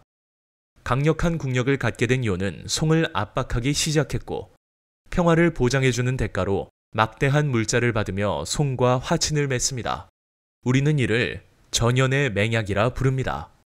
1038년 탕구트족이 세운 서하마저 송을 침략하자 송은 거란에게 한 것과 마찬가지로 막대한 물자를 제공합니다. 송은 북방민족의 지속적인 압박으로 인한 막대한 군사비 지출과 해마다 서하에 보내는 물자에 대한 부담까지 더해져 지속적인 재정난에 시달리기 시작합니다. 이에 송은 왕안석을 등용해 재정 수입의 확대와 부국강병을 위한 개혁 정치인 신법을 단행합니다. 하지만 개혁은 보수파 관료들로 이루어진 구법당과 대지주, 대상인층의 반대에 부딪혀 실패하였고 신법당과 구법당 사이에 당쟁이 벌어져 국력은 더욱 약해집니다. 12세기 초에 이르러서는 여진족의 아구다가 부족을 통일하고 금나라를 건국합니다. 금은 송과 연합하여 요를 공격하였고 이후 단독으로 요를 무너뜨립니다. 나아가 송마저 공격하여 수도 카이펑을 함락시키고 황제를 포로로 끌고 가는데 이를 정강의 변이라 부릅니다. 이로써 화이허강 이북을 차지하게 된 금은 수도를 현재의 베이징에 해당하는 중도로 옮기고 화북 지역을 지배합니다. 송은 금의 화북 지역을 빼앗기고 수도를 현재의 항저우인 이만으로 옮기는데 이때 이후를 남송, 이전을 북송이라 부릅니다. 남송은 강남 개발에 힘입어 경제적으로 번영하지만 명맥을 오래 유지할 수 없었습니다. 북방에서 새로 일어난 몽골이 금나라를 멸망시키고 여세를 몰아 남송으로 침입해왔던 것이었죠. 남송은 끝까지 항전했지만 결국 1279년 몽골이 세운 원나라에 멸망하고 맙니다. 13세기 초 태무치는 부족별로 흩어져 있던 몽골 고원의 유목민을 통합하여 칭기즈칸에 추대됩니다. 초원을 통일한 칭기즈칸은 천호제라는 사회 군사 조직을 만들어 몽골 울루스를 구성합니다. 천호제란 유목민을 1천호씩 나누어 각 천호장에게 맡기고 그 밑에 100호장, 10호장을 임명하는 제도를 뜻합니다. 울루스란 많은 사람이라는 뜻의 몽골어인데 이후 더 큰 인간의 집단으로 뜻이 확대되어 국가를 의미하게 됩니다. 그 후 칭기즈칸은 엄격한 법령을 통해 강력한 군주권을 마련하여 몽골 제국의 토대를 닦습니다. 정복 활동에 나선 칭기즈칸의 원정군은 서하와 금을 공격한 후 호라즘 왕국을 무너뜨리고 중앙아시아를 정복합니다. 이후 몽골 제국은 동해에서 서아시아와 폴란드, 헝가리 국경까지 영역을 확대하여 유라시아 대륙을 아우르고 유목세계와 농경세계를 통합하는 대제국을 건설합니다. 하지만 칭기즈칸의 사망 후 몽골 제국은 분할되어 여러 울루스로 나뉩니다. 그중 쿠빌라이 칸은 수도를 현재의 베이징인 대도로 옮기고 1271년 원나라를 건국합니다. 그 후 쿠빌라이는 남송과 대리를 멸망시키고 1279년 중국을 통일하여 유목민족 최초로 중국 전역을 지배합니다. 그렇게 제국이 분할되고 여러 울루스가 독자적인 영토와 세력을 인정받게 되자 몽골 제국은 점차 울루스들의 느슨한 연합으로 바뀌어 갑니다. 원나라는 관료제와 주현제 등 중국의 전통적인 제도를 채용하였지만 몽골 제일주의의 원칙에 따라 소수의 몽골인이 정부 고위직을 독점하였으며 서방계의 생목인을 우대하여 그들에게 재정 업무를 맡겼습니다. 또한 금의 지배를 받았던 한족이나 기타 민족을 한인, 남송의 지배 아래 있었던 한족을 남인으로 분류하여 지배하였습니다. 과거제는 원나라 초기에 폐지되었다가 1315년이 되어서야 재개됩니다. 그 후 원 말까지 16번 시행되어 1139명의 진사 합격자를 배출하였습니다. 지배계층인 몽골인, 생목인과 피지배층인 한인, 남인을 대상으로 한 시험이 별도로 치러졌는데 정원은 각각 25명이었습니다. 이렇게 원대 과거제는 합격한 한인, 남인의 총 인원이 송대 과거 한회 합격자 수에도 미치지 못할 정도로 관리 등용 방식으로서는 중시되지 않았습니다. 그래서 원대에는 사대부들이 활약하기 어려웠지만 지주 전호제는 더욱 발전하여 지방에서 지주로서의 사대부의 지위는 그대로 유지되었습니다. 원대에는 농업 생산이 장려되고 목화 재배가 전국으로 확대되어 면직업이 발달합니다. 활발한 동서교류와 상업의 발전으로 남송의 수도였던 이만은 더욱 눈부신 번영을 누립니다. 대운하가 정비되어 항저우에서 대도까지 수로가 연결되었고 해운 역시 편리해져 수백만 석의 곡물이 육로와 해로를 통해 운송되었습니다. 또한 원은 동생산량의 부족을 보완하고 교역의 편의를 위해 지폐인 교초를 발행합니다. 몽골 문자인 파스파 문자와 한자가 함께 인쇄된 교초는 지폐에 찍혀있는 칸의 도장이 신용을 보증하였기 때문에 원 제국 안에서 널리 통용될 수 있었습니다. 또한 소금을 비롯한 각종 전매 제도와 세금 납부에 교초를 사용하게 했기 때문에 화폐의 가치를 유지할 수 있었습니다. 원대에는 서민 문화가 크게 발전하였습니다. 특히 도시민은 연극 공연을 즐겨 서상기를 비롯한 원곡이 큰 인기를 끌었습니다. 원은 각 민족의 종교, 문화에 관용 정책을 펼쳐 다양한 문화가 공존할 수 있었습니다. 황제인 쿠빌라이는 불교와 티베트 불교, 도교, 이슬람교, 크리스트교인 경교와 가톨릭교 모두를 보호하여 종교의 자유를 누릴 수 있게 하였습니다. 몽골 제국은 광대한 제국을 원활하게 통치하기 위해 교통로를 정비하고 안전 확보에 힘써 제국 전역에 마굿간과 여관을 제공하고 지방의 공적 업무를 대행하는 역참을 설치하였습니다. 역참 이용에 필요한 통행증인 패자를 가진 사람은 역참에서 말과 마차, 식량 및 숙소를 제공받을 수 있었습니다. 역참망의 설치로 사절이나 관리 등 공무인원의 여행과 물자 수송이 체계적으로 이루어졌고 신속한 공문서 전달도 가능해져 중앙의 지배력이 멀리 뻗칠 수 있었습니다. 해상무역은 더욱 발전하여 항저우, 취안저우, 광저우와 같은 항구 도시가 번창하였고 강남에서 텐진에 이르는 연안 해운이 발달하였습니다. 이 시기 이슬람 상인은 육로와 해로를 오가며 원거리 무역을 주도하고 교역망의 확대에 기여했습니다. 몽골 제국은 강력한 군사력과 이슬람 상인의 협력에 힘입어 팍스 몽골리카라고 불리는 번영을 누릴 수 있었습니다. 동서양에 걸친 원거리 여행도 활발해져 카르피니와 같은 교황의 사절들과 베네치아의 상인인 마르코 폴로, 모로코 출신 여행가 이븐 바투타 등이 중국을 다녀갈 수 있었습니다. 마르코 폴로가 쓴 동방견문록과 이븐 바투타의 여행기에서 우리는 몽골 제국의 생활상을 엿볼 수 있습니다. 이러한 왕래와 교류를 통해 중국의 화약, 나침반, 인쇄술 등이 서양에 전파되었고 이슬람의 천문학과 수학 등이 중국에 전해졌습니다. 곽수경은 이슬람 역법의 영향을 받아 천체 관측을 기반으로 날짜를 계산하는 수시력을 만들었고 중국의 회화는 페르시아 전통 그림인 세밀화에 영향을 끼치는 등 다양한 문화가 발달할 수 있었습니다. 하지만 원은 14세기에 들어 황제 계승 분쟁이 일어나고 지배층의 사치와 낭비로 재정난에 빠져 국력이 쇠퇴합니다. 게다가 무거운 세금을 거두고 지폐인 교초를 남발하여 물가가 폭등하자 백성의 불만이 쌓여가기 시작했습니다. 이러한 가운데 백년교도가 중심이 된 홍건적이 반란을 일으켰고 결국 원은 1368년 명나라를 세운 주원장에 의해 북쪽으로 밀려나게 됩니다. 14세기 중엽, 중원은 각지에서 원의 지배에 저항하는 농민 봉기가 잇따랐습니다. 가난한 농민 출신이었던 주원장은 홍건적의 반란에 가담하였다가 강남 일대의 반원 세력을 규합하여 난징에 명나라를 세우고 1368년 황제 자리에 오릅니다. 태조 홍무제는 몽골을 북으로 몰아내는 데 성공하여 한족 왕조를 부활시킵니다. 그는 민중교화를 위해 유교를 반포하였으며 각지에 학교를 세우고 과거제를 정비하였습니다. 또한 어린도책이라 불리는 토지대장과 조세대장 겸 호적대장인 부역황책을 마련하였습니다. 어린도책은 구획마다 토지 면적과 모양, 조세 액수, 토지 소유주, 경작자 등을 기록한 토지대장인데 그 모양이 물고기 비늘과 같아서 어린도책이라고 불리었습니다. 명은 이를 바탕으로 세금과 요역을 징수하였으며 관리의 수탈을 줄이고자 농민이 직접 조세 징수와 치안 유지를 담당하는 이갑제를 시행하였습니다.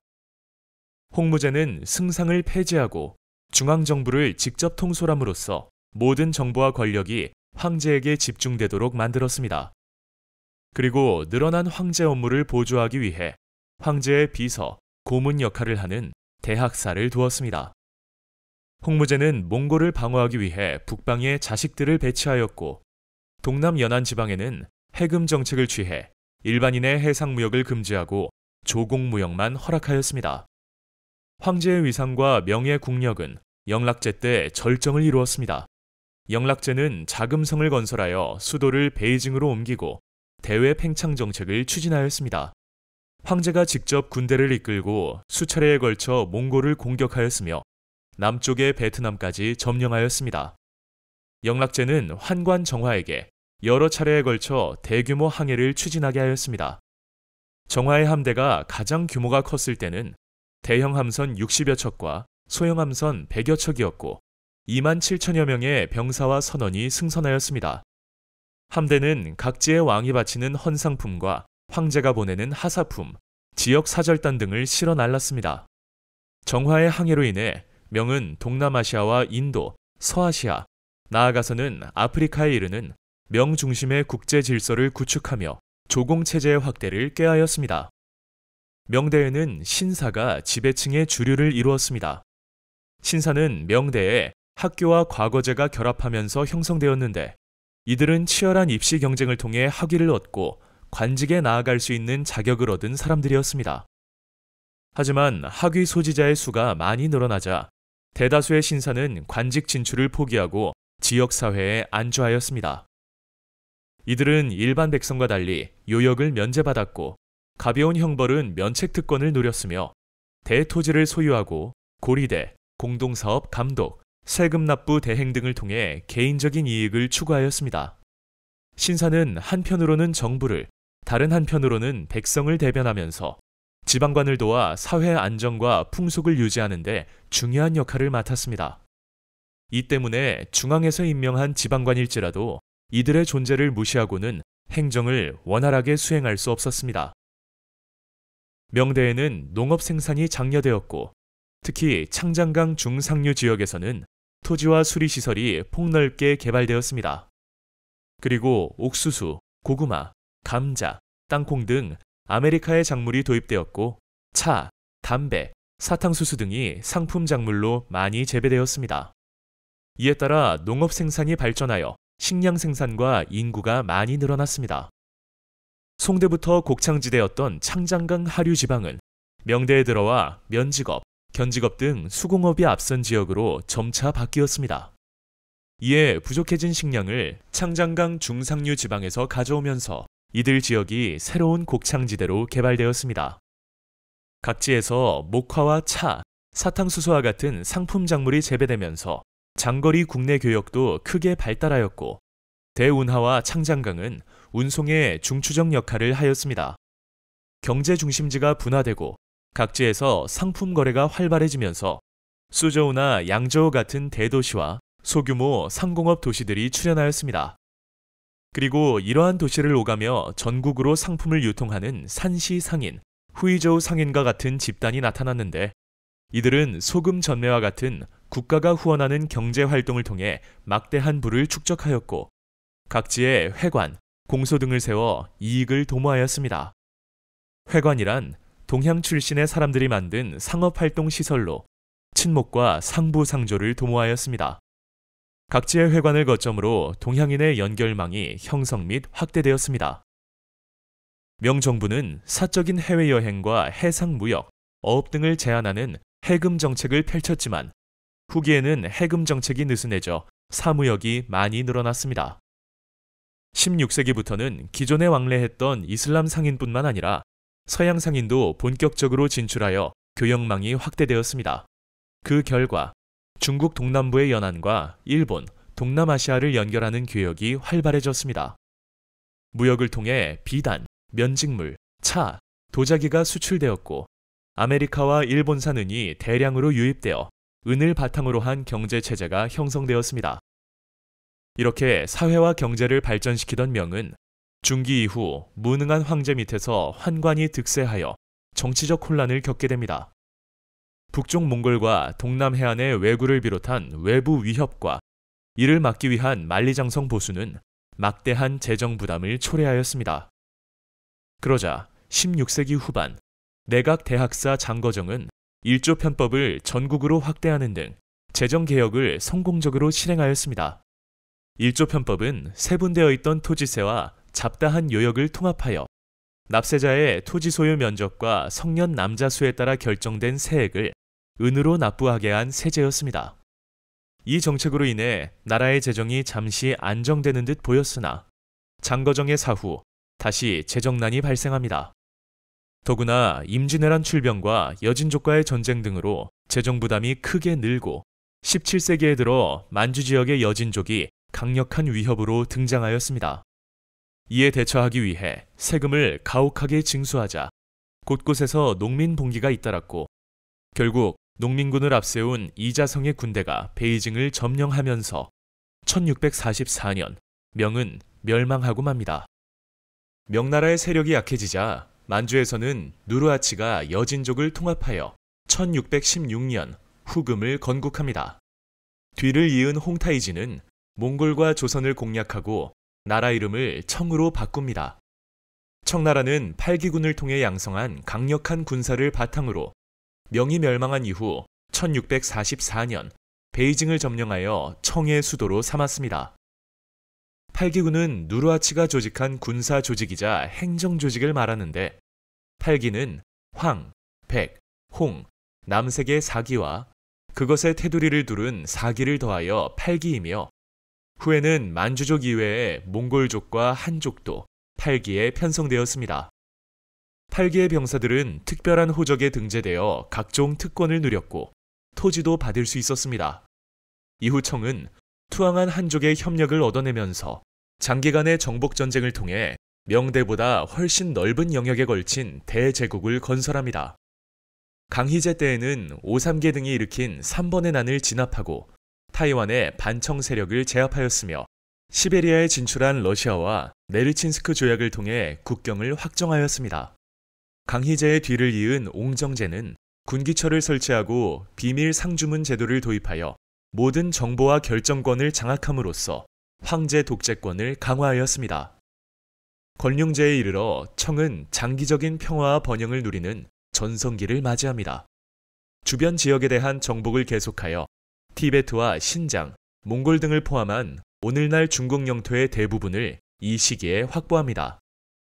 이를 통해 청은 만주족과 몽골족 외에 다수의 한족과 다양한 소수민족을 포함하는 다민족의 대제국을 건설합니다.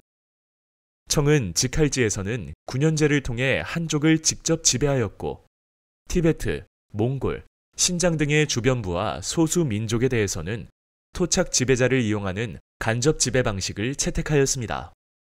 청은 동아시아나 동남아시아의 주변국들과 전통적인 조공, 책봉 체제를 강화함으로써 동아시아의 질서를 주도하였습니다. 또한 청은 이러한 질서 밖에 있던 일본이나 서양 국가들과의 무역을 통한 교류를 허용하였습니다. 18세기 중반, 건륭제는 서양 선박의 내항을 광저우항으로 제한하고 공행이 무역을 관리하도록 하였습니다. 그러자 영국은 부진한 대중국 무역을 개선하고자 1793년 메카트니 사절단을 파견하였습니다. 사절단이 공행무역 폐지 등을 요구하자 건륭제는 중국은 물산이 풍부하여 외국 물산에 의지할 필요가 없고 지금 차, 도자기, 견사 등의 무역도 양국 간 대등한 교역이 아니라 청이 은혜를 베풀어 허용하는 것에 불과하다라고 하며 그들의 요구를 거절하였습니다. 소수의 만주족이 세운 청은 강경책과 회유책을 적절히 사용하여 압도적으로 다수인 한족을 다스렸습니다. 청은 만주족의 풍속인 변발을 강요하고 문자의 옥으로 한족의 사상을 억압하였습니다. 문자의 옥이란 문서에 적힌 문자나 내용이 황제나 체제에 대한 우회적인 비판을 담고 있을 때 내린 형벌을 말하는데 반청 감정을 지닌 한족 지식인의 저항을 억누르기 위해 특정한 문자, 용어, 어구, 문구의 사용을 구실로 빈번하게 사상을 탄압하였습니다. 그러나 일부 고위 관직은 만주족과 한족을 함께 임명하였고 전통적 유교 문화를 존중하고 과거제를 통해 지배 세력인 신사층을 포섭함으로써 그들의 협조를 얻어낼 수 있었습니다. 명나라 때부터 향상된 농업 생산으로 인해 인구가 늘어나자 강희제는 1711년에 성년 남자 수를 기준으로 이후 늘어나는 인구에 관해서는 인두세를 거두지 않기로 하였습니다. 이후 인두세는 토지세에 합하여 은으로 한꺼번에 납부하는 지정은제로 점차 자리를 잡아갔습니다. 한편 청대에는 인구가 많이 늘면서 변경 지역으로의 인구의 이동이 활발하게 이루어졌습니다. 변경 지역은 많은 인구가 유입되면서 개발이 촉진되었지만 토착민과 이주민의 갈등이 문제가 되었고 이는 이후 사회 불안을 낳는 배경이 되었습니다. 인구 밀도가 높은 동남 연안 지방에서는 일부 주민이 동남아시아로 이주하여 화교 사회를 형성하였습니다. 청나라 초기에는 황종희 등이 전제군주제를 비판하였고 고현무 등이 실용적인 경제 학풍을 제기하였습니다. 이러한 학풍은 이민족 지배의 영향으로 현실 정치를 멀리하고 경전을 실증적으로 연구하는 고증학으로 이어졌습니다. 강희자전과 사고전서 등 대규모 서적 편찬 사업도 고증학의 발전에 기여하였습니다. 사고전서는 건륭제 때 경, 사, 자, 집의 4부로 분류하여 편찬한 8만 권에 이르는 서적인데 학문 진흥의 목적과 함께 청왕조를 비방하는 내용이 없는지 점검하기 위한 목적도 있었습니다. 이와 같이 청대에는 고증학이 발전하였지만 19세기에 들어서면서 시대 변화에 따라 현실 정치 문제에 대한 관심이 높아지면서 개혁을 지향하는 공양학 역시 큰 주목을 받았습니다. 명청대에는 도시와 상공업의 발전으로 서민의 지위가 향상됨에 따라 서민 문화가 크게 활기를 띠었습니다. 연극은 도시 주민뿐만 아니라 농촌에도 보급되었으며 청대에는 경극 등 각지의 연극이 대중오락으로 자리를 잡았습니다. 서적의 출판도 큰 폭으로 늘어나면서 과거 수험서뿐만 아니라 수호전, 서유기, 삼국지연이, 홍루몽 등 서민이 즐기는 문학작품이 널리 보급되었습니다. 명말 중국에 들어온 예수의 선교사들은 선교 활동의 하나로 대포제조나 천문, 역법, 지리학 등 서양 학문을 적극적으로 소개하였습니다. 이들이 제작에 참여한 대포는 이 시기 동아시아 전쟁과 무기 체계에 상당한 변화를 가져왔습니다. 가장 먼저 베이징에 진출한 예수의 선교사 마테오 리치는 고려만국 전도를 제작하여 중국인을 포함한 동아시아인의 세계관을 넓혀주었습니다. 농정전설을 지은 명예학자 서광계는 크리스토교로 개종하고 마테오 리치와 함께 유클리드의 기하 원본을 번역하였습니다. 독일 선교사 아담 샬은 청초에 역법을 개정하고 천문대를 책임지는 역할을 맡았습니다. 회화에서는 서양의 원근법과 음영법이 소개되었습니다. 이처럼 동서 문화 교류의 폭이 크게 넓어졌습니다. 하지만 선교사 사이에서 중국인의 전통을 인정하는 문제를 놓고 전례 문제가 발생하였습니다. 이 논쟁은 여러 선교회 사이의 주도권 다툼으로 번졌고 이후 교황과 황제 사이의 갈등으로 확대되었습니다. 결국 황궁에 봉사하는 선교사를 제외하고는 모두 추방되었고 서양과의 교류는 상당 기간 큰 폭으로 제한되었습니다. 이렇게 대제국의 면모를 자랑하던 청나라에게 시련이 닥치기 시작합니다. 청과 교역하던 영국이 인도에서 생산한 아편을 밀수출하기 시작했기 때문이었죠. 이에 따라 청은 영국에게 강경 대응을 시작했고 두 나라의 갈등은 점점 커져만 갔습니다. 7세기 이후 영국에서는 차를 마시는 문화가 급속히 퍼졌습니다. 비단 역시 유럽 상인들이 서로 다투어 사가던 물건이었는데 영국은 멕시코에서 공수해온 막대한 은으로 대금을 지불하며 차와 비단을 구입하였습니다.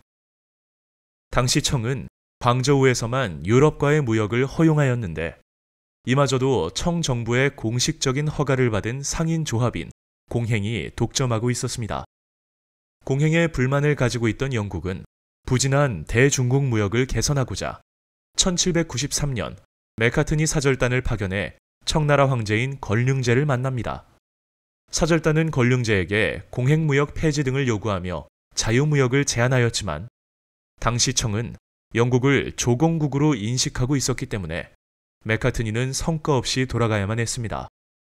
그러자 영국은 식민지 인도에서 생산한 아편을 중국에 밀수출하는 삼강무역으로 은을 충당하며 무역 적자에 대응하였습니다.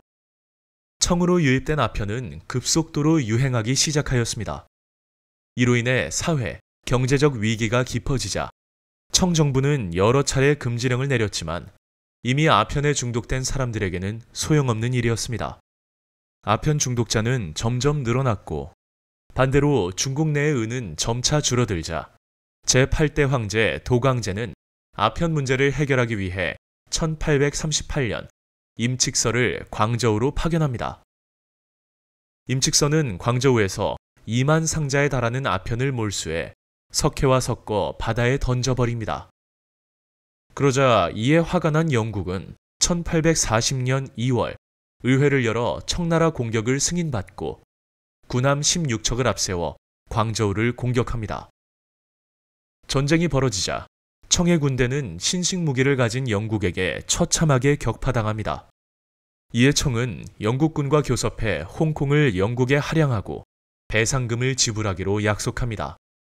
하지만 홍콩 할양 소식을 알게 된 도광제가 약속을 지키지 않자 영국은 1842년 군함 25척을 재차 파견하였고 이를 막을 수 없었던 청은 영국과 난징 조약 및 추가 조약을 맺습니다.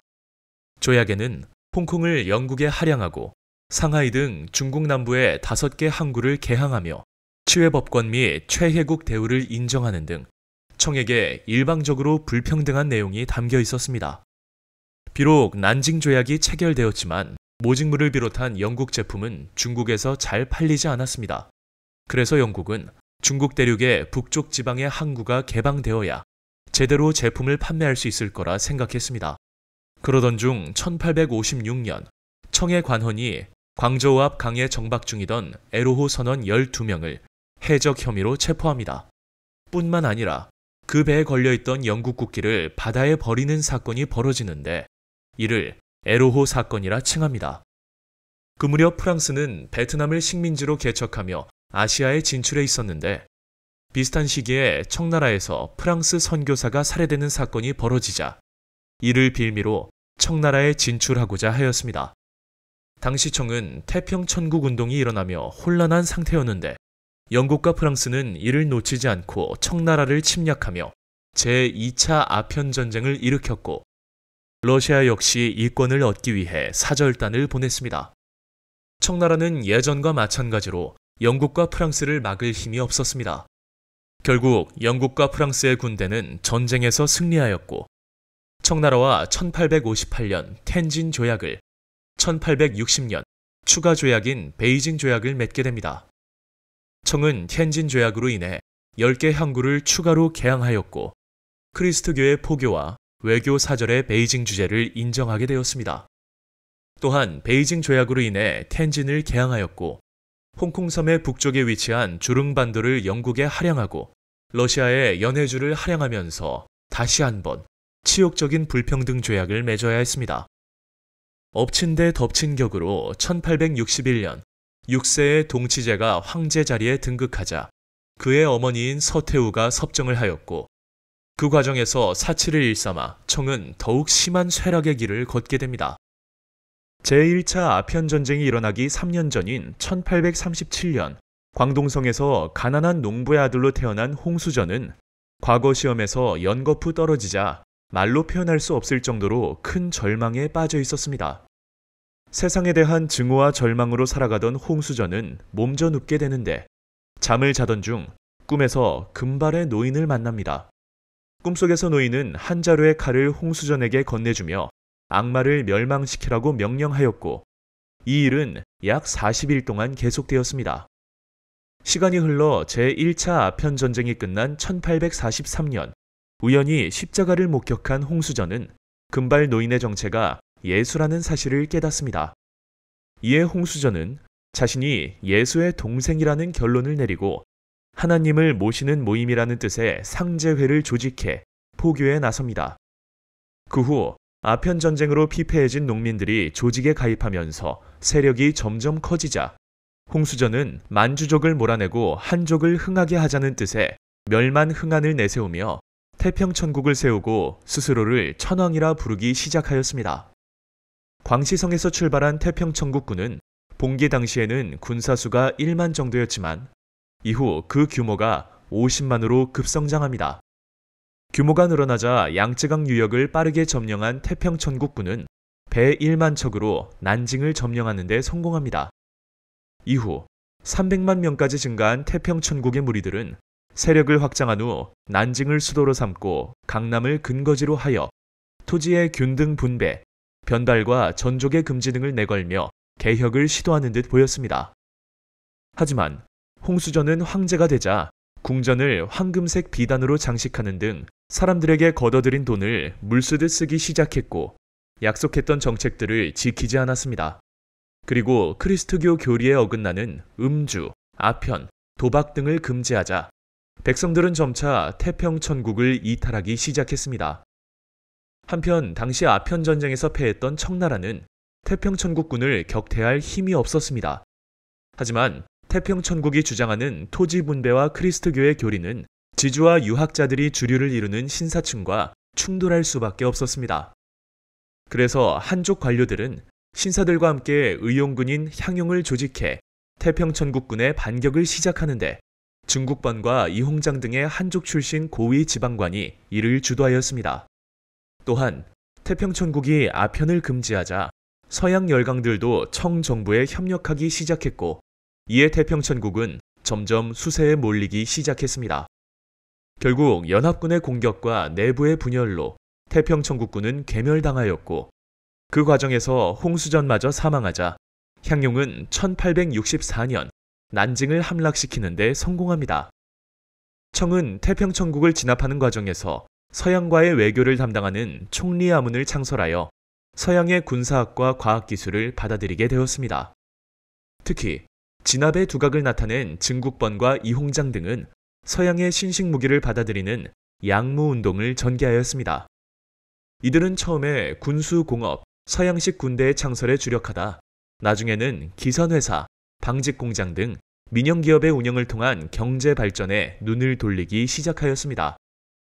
하지만 정부의 체계적인 계획 없이 분산적으로 추진된 양무운동은 큰 성과를 거둘 수 없었습니다. 중국의 전통적 가치를 바탕으로 삼고 서양의 기술만 받아들이겠다라고 한 중체 서용론으로는 진정한 근대화가 이루어질 수 없었기 때문이었죠.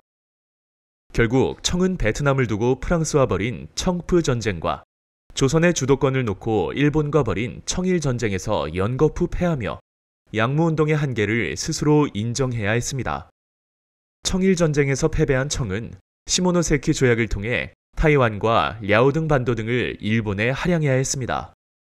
그러자 랴오등 반도를 탐내던 러시아는 프랑스와 독일을 끌어들여 삼국 간섭으로 일본을 압박했고 랴오등 반도를 청에 반환하도록 하였습니다. 비록 점령지를 돌려받을 수 있었지만 청은 예전에 강력했던 청이 아니었습니다. 이빨 빠진 호랑이 신세로 열강 등의 세력 다툼에 휘말려 나라다운 구실을 할 수 없었던 것이었죠. 청나라는 청일전쟁의 패배로 일본의 타이완을 할양하고 막대한 배상금을 지급하게 되자 커다란 충격을 받았습니다. 더욱이 중국을 둘러싼 열강의 이권 쟁탈이 심해지자 중국인의 위기의식은 더욱 고조되었습니다. 이에 단순히 서양 기술만을 모방하였던 양무운동에서 벗어나 입헌 군주제를 도입하는 등 국민 국가 건설에 필요한 근본적인 개혁을 추진해야 한다는 여론이 힘을 얻었습니다. 사람들은 단지 서양의 병사와 말의 강건함, 함선과 대포의 예리함, 기계의 신기함만을 보면서 그 때문에 그들이 세계를 쟁패할 수 있다고 생각한다. 하지만 가장 근본은 그들이 정치를 운영하는 데 있다. 영국은 겨우 손바닥만한 섬 3개로 이루어져 있어 그 면적과 인구가 중국의 몇 성보다 못하지만 서양의 1등국이 되었다. 어찌 다른 까닭이 있겠는가? 다만 의회를 설립해서 백성의 뜻을 하나로 뭉쳐 민기를 강하게 만들었을 뿐이다. 정관잉의 성세위원을 보면 개혁론의 취지를 잘 살펴볼 수 있습니다.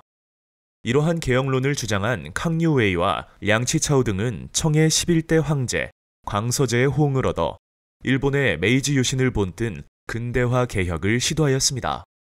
이들은 과거제 개혁과 신교육 실시, 상공업 육성 등 행정, 교육, 법률, 경제 등 여러 방면에서 근대화를 지향하였는데 이를 가리켜 무술개혁이라 부릅니다. 그러나 이들의 노력은 서태후를 비롯한 보수파의 반격으로 좌절되었고 광서제마저 유폐되고 말았습니다. 개혁운동이 성과를 거두지 못한 채 열강의 이권 침탈이 심해지자 중국 민중들의 반외세 감정은 더욱 커져갔습니다. 이러한 가운데 산둥성 농민들을 중심으로 백년교 개통의 비밀 결사인 의화단이 조직되었습니다. 의화단은 청을 도와 서양 세력을 멸하자는 뜻의 부청멸양이라는 구호를 내걸며 외국인과 교회를 공격하였고 청 정부의 지원을 받아 베이징에 있는 외국 공관을 습격하였습니다. 신이 의화단을 돕는 까닭은 도깨비 같은 놈들이 중국을 어지럽히기 때문이다. 그놈들은 크리스트교를 선전하고 다니면서 하늘을 모독하고 부처를 경배하지 않으며 조상을 돌보지 않는다. 철도를 부수고 전선을 끊고 커다란 기선을 파괴하자. 그렇게 하면 프랑스는 간담이 서늘해질 것이고 영국과 러시아는 조용해질 것이다. 도깨비 같은 놈들을 모두 죽여서 청의 평화를 축하하자. 이와 같이 의화단 선전물에 쓰여있는 글귀를 통해 그들의 생각을 엿볼 수 있습니다. 당시 실권을 잡고 있던 서태후는 부청멸양을 주장하는 의화단을 이용해 서양 세력을 몰아내려 했기 때문에 의화단의 서양인 학살을 방관하였습니다. 그러자 위협을 느낀 서구 열강이 연합군을 결성하여 의화단을 진압하고 베이징을 점령하자 서태후는 광서제를 데리고 황급히 시안으로 피신하였습니다. 베이징을 점령한 8개국 연합군은 징벌이라는 명목하에 청의 백성들을 무참히 살해하였고 연합군에게 일방적으로 유리한 신축 조약을 청나라와 체결하였습니다. 청은 이 조약으로 인해 열강에 막대한 배상금을 지급하고 외국 군대의 베이징 주둔을 허용하였고 이로써 중국은 식민지나 다름없는 상황을 맞이할 수밖에 없었습니다. 의화단 사건을 계기로 서양 열강들과 신축 조약을 맺은 후 위기에 몰린 청은 신식교육 제도를 도입하여 과거제를 폐지하고 신식군대 편성과 상공업 발전을 추진하는 등 신정이라 불리는 근대화 정책에 나섰습니다. 청은 이에 그치지 않고 입헌제 국가를 세우기 위한 계획의 일환으로 흠정 헌법 대강을 발표하였지만 의화단 사건 이후 중국에서는 청왕조 타도를 목표로 한 혁명 운동이 점차 확산되기 시작하였습니다. 특히 순원은 청을 타도하여 공화 정부를 세워야 한다라는 구호를 내걸고 혁명 운동을 주도하였습니다. 1905년 성립된 중국 동맹회는 민족주의, 민권주의, 민생주의를 앞세운 순원의 삼민주의를 지도 이념으로 삼아 각지에서 무장봉기를 일으키는 등 혁명운동의 중심 세력이 되었습니다.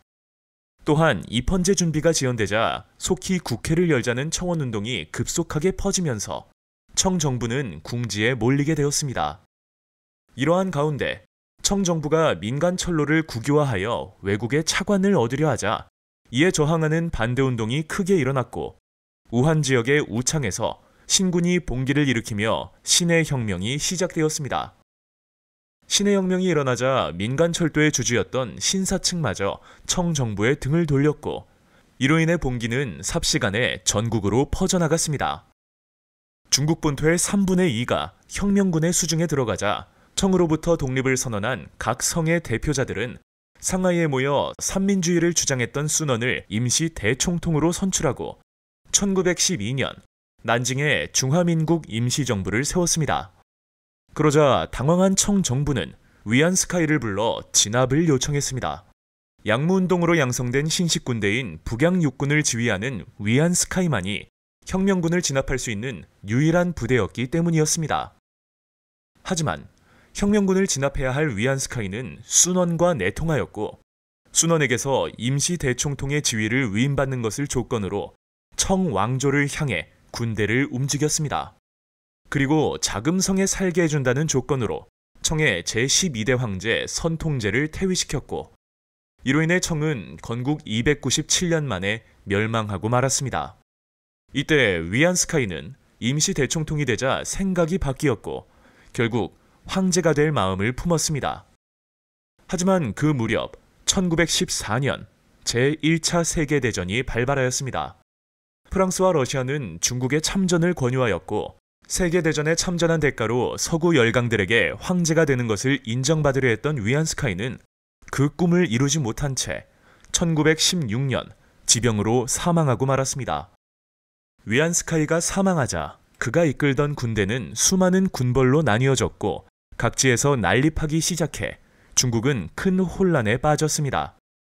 한편 영국은 동맹관계에 있던 일본에게 유럽 전선으로 군대를 파견해달라고 요청했지만 대륙 진출에 야심이 있던 일본은 산둥반도를 공격하였습니다. 독일이 산둥반도의 이권을 가지고 있었기 때문이었죠. 1918년 독일이 항복하자 제1차 세계대전은 연합군의 승리로 막을 내렸습니다. 전쟁이 끝나자 중국은 승전국들이 개최한 파리 강화회의에서 외국군의 철수와 독일이 가진 산둥반도의 이권 반환, 일본의 권익을 보장받으려던 21개조의 취소 등을 주장했지만 전순국의 이해관계에 밀려 묵살되었고 산둥반도의 이권은 일본의 몫이 되었습니다. 그러자 이 사실을 알게 된 베이징의 대학생 3천여 명은 대규모 항의 시위를 벌였고 이 시위는 전국으로 퍼져 도시의 상인, 노동자가 참여하는 대중운동으로 발전하였습니다. 군벌의 난립과 일본의 이권 침탈, 그리고 이에 따른 전국적 민족운동이 일어나자 중국은 역대급 대혼란에 빠지게 되었습니다. 그러자 우리가 잠시 잊고 있던 한 남자, 순원이 다시 움직이기 시작하였습니다. 전국적으로 군벌들이 난립하자 중국 공산당과 순원이 이끄는 중국 국민당은 1924년 군벌 정권을 타도하기 위해 손을 잡았습니다. 이를 가리켜 제1차 국공합작이라 부릅니다. 하지만 이듬해인 1925년 순원이 사망하자 실권을 장악한 장제스는 북벌을 단행해 군벌을 제거하기 시작했고 1928년 군벌을 모두 타도하며 국민혁명을 완수하였습니다. 그러나 그 과정에서 장제스가 공산당을 배척하자 제1차 국공합작은 붕괴되었고 공산당은 국민당의 지배에 저항하며 토지혁명을 통해 농촌 근거지를 건설하였습니다. 이러한 노력은 성과를 이루었으나 계속된 국민당의 토벌로 마오쩌둥이 이끄는 홍군은 궁지에 몰려 있었습니다. 그러다 1934년 홍군은 마침내 포위망을 뚫고 2년에 걸친 대장정을 시작하였습니다. 한편 1931년 만주를 침공한 일본은 청나라의 마지막 황제 푸이를 황제로 임명하며 괴뢰 국가인 만주국을 세웠습니다. 뒤이어 일본은 1937년 중일 전쟁을 일으켜 대륙 침략을 본격화하였습니다. 그 무렵 중국에서는 공산당 토벌을 우선시하던 국민당 정부에 대한 불만이 커져 내전 정지, 일치 항일의 요구가 거세지기 시작하였습니다. 하지만 그럼에도 장제스는 내전을 멈추지 않았습니다. 이에 1936년 공산당 토벌 작전을 책임지던 장쉐량은 일본을 격퇴하려면 국민당과 공산당이 힘을 합쳐야 한다고 생각하였습니다. 그리하여 시안에서 장제스를 감금하고 제2차 국공합작을 요구하는데 이를 가리켜 시안 사건이라 말합니다. 결국 시안 사건을 계기로 제2차 국공합작이 이루어져 본격적인 항일 전쟁이 시작되었습니다. 항일 전쟁 기간 중 공산당은 농민을 동원하는 데 성공하였고 종전 이후 국민당에 대항할 수 있는 실력을 확보하게 되었습니다. 형식적으로 공산당의 홍군은 국민당 소속 군대로 편입되었지만 실제로는 독자적으로 항일 투쟁을 전개하였습니다. 일본의 패배로 제2차 세계대전이 막을 내리자 국민당과 공산당은 다시 충돌하였습니다. 오랜 전쟁에 지쳐있던 양측은 미국의 중재로 평화 협상을 하였으나 실패하였고 결국 1946년 7월 내전에 돌입하였습니다. 내전 초기에는 병력과 장비면에서 우세한 국민당군이 전쟁을 주도하였습니다. 이들은 공산당의 근거지인 예난을 포함하여 만주와 화북의 주요 도시 대부분을 점령하였습니다. 그러나 공산당군이 반격에 나서면서 전세가 역전되었습니다. 공산당군은 토지개혁을 실시하여 농민들의 적극적인 지지를 얻은 반면 국민당군은 관료들의 부패와 심각한 인플레이션 등으로 민심을 잃었기 때문이었죠. 그 결과 공산당은 1949년 중국 본토 대부분을 장악하고 1949년 10월 중화인민공화국을 수립하였습니다. 그리고 패배한 국민당 정부는 막대한 문화재를 가지고 타이완으로 근거지를 옮겼는데 그 결과 오늘날의 대만이 탄생하게 되었습니다. 국공내전에서 승리한 공산당은 1949년 중화인민공화국을 수립하고 토지개혁과 산업의 국유화를 시행하였습니다. 그리고 1950년대 말 마오쩌둥은 대약진 운동을 선언하고 농촌에서는 인민공사를 설립하며 비약적인 경제 발전을 꾀하였습니다. 하지만 대약진 운동은 무리한 계획과 인민의 노동의욕 저하, 연속되는 자연재해로 실패하며 3천만 명이 넘는 사람들이 목숨을 잃었습니다. 대약진 운동이 실패하자 덩샤오핑을 비롯한 실용주의자들의 세력이 성장하기 시작하였습니다. 대약진 운동 이후 폐지되었던 개인 경영이 부활하였으며 노동의욕을 자극시키는 임금제가 시행되었는데 이는 사회주의 혁명의 방향에 역행하는 것이었습니다. 그러자 정치적 위기에 빠진 마오쩌둥은 실용주의자들을 제거하기 위해 1966년 문화 대혁명을 일으켰습니다.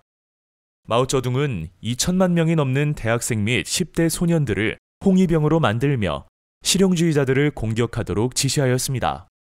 그뿐만 아니라 중국 전역의 당 지도자 및 교사와 지식인, 그리고 전통적인 견해를 가진 사람들마저 공격하였고 그 결과 중국의 전통 문화가 파괴되고 수만 명의 예술인과 지식인이 억압을 받아야 했습니다.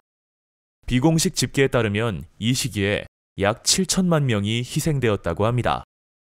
1976년 대약진 운동과 문화 대혁명이라는 큰 비극을 남긴 마오쩌둥이 사망하자 정권을 잡은 덩샤오핑은 문화 대혁명의 잘못을 인정하였습니다.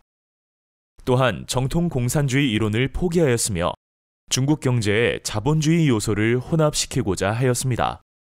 검은 고양이든 흰 고양이든 쥐만 잘 잡으면 된다는 흥묘백묘론을 주장한 덩샤오핑은 실사구시를 내세우며 적극적인 개혁과 개방에 나섰습니다. 그 후 중국은 시장 경제가 도입되고 외국 자본이 유입되면서 동부 연안의 여러 도시에 경제 특구가 설치되기 시작하였고, 그 결과 화교와 외국 기업이 중국에 빠르게 진출할 수 있었습니다. 또한 1997년에는 아편전쟁 이후 영국의 영토였던 홍콩을 155년 만에, 그리고 1999년 포르투갈의 땅이었던 마카오를 112년 만에 돌려받으며 눈부신 경제 성장을 이어나갈 수 있었습니다. 하지만 경제 성장과 함께 공산당원과 관료들이 심각한 부정부패를 저지르자 민주주의에 대한 시민들의 요구 역시 강해지기 시작하였습니다. 그리고 마침내 1989년 4월 학생과 노동자를 비롯한 시민들은 베이징의 천안문에 모여 민주주의 정부를 요구하는 시위를 벌였고, 시위의 물결은 삽시간에 다른 도시로 퍼져나갔습니다. 그러자 덩샤오핑은 인민해방군을 동원하여 시위대를 무력으로 진압하였는데, 이로 인해 수많은 사람들이 목숨을 잃어야만 했습니다. 우리는 이 사건을 천안문 사태라 부릅니다. 이후 중국은 경제적으로는 자본주의 체제지만 정치적으로는 사회주의 체제를 따르는 상태가 유지되었고, 그 체제는 현재까지 계속되고 있습니다. 1997년 덩샤오핑이 사망하자 중국은 장쩌민이 집권하기 시작했습니다. 원래 중국은 격대 지정이라는 형태로 최고 지도자가 바뀌어 왔습니다.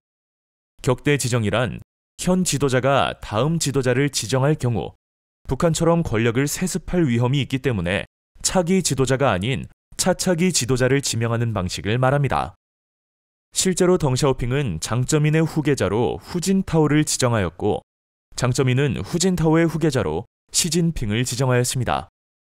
하지만 시진핑은 아직도 차차기 후계자를 지정하지 않고 있습니다. 시진핑은 이에 그치지 않고 국가주석의 임기 제한을 없애며 사실상 장기 집권 체제를 이루고야 말았습니다. 현재 GDP 전 세계 2위를 달리고 있는 중국의 역사는 어떻게 흘러갈까요?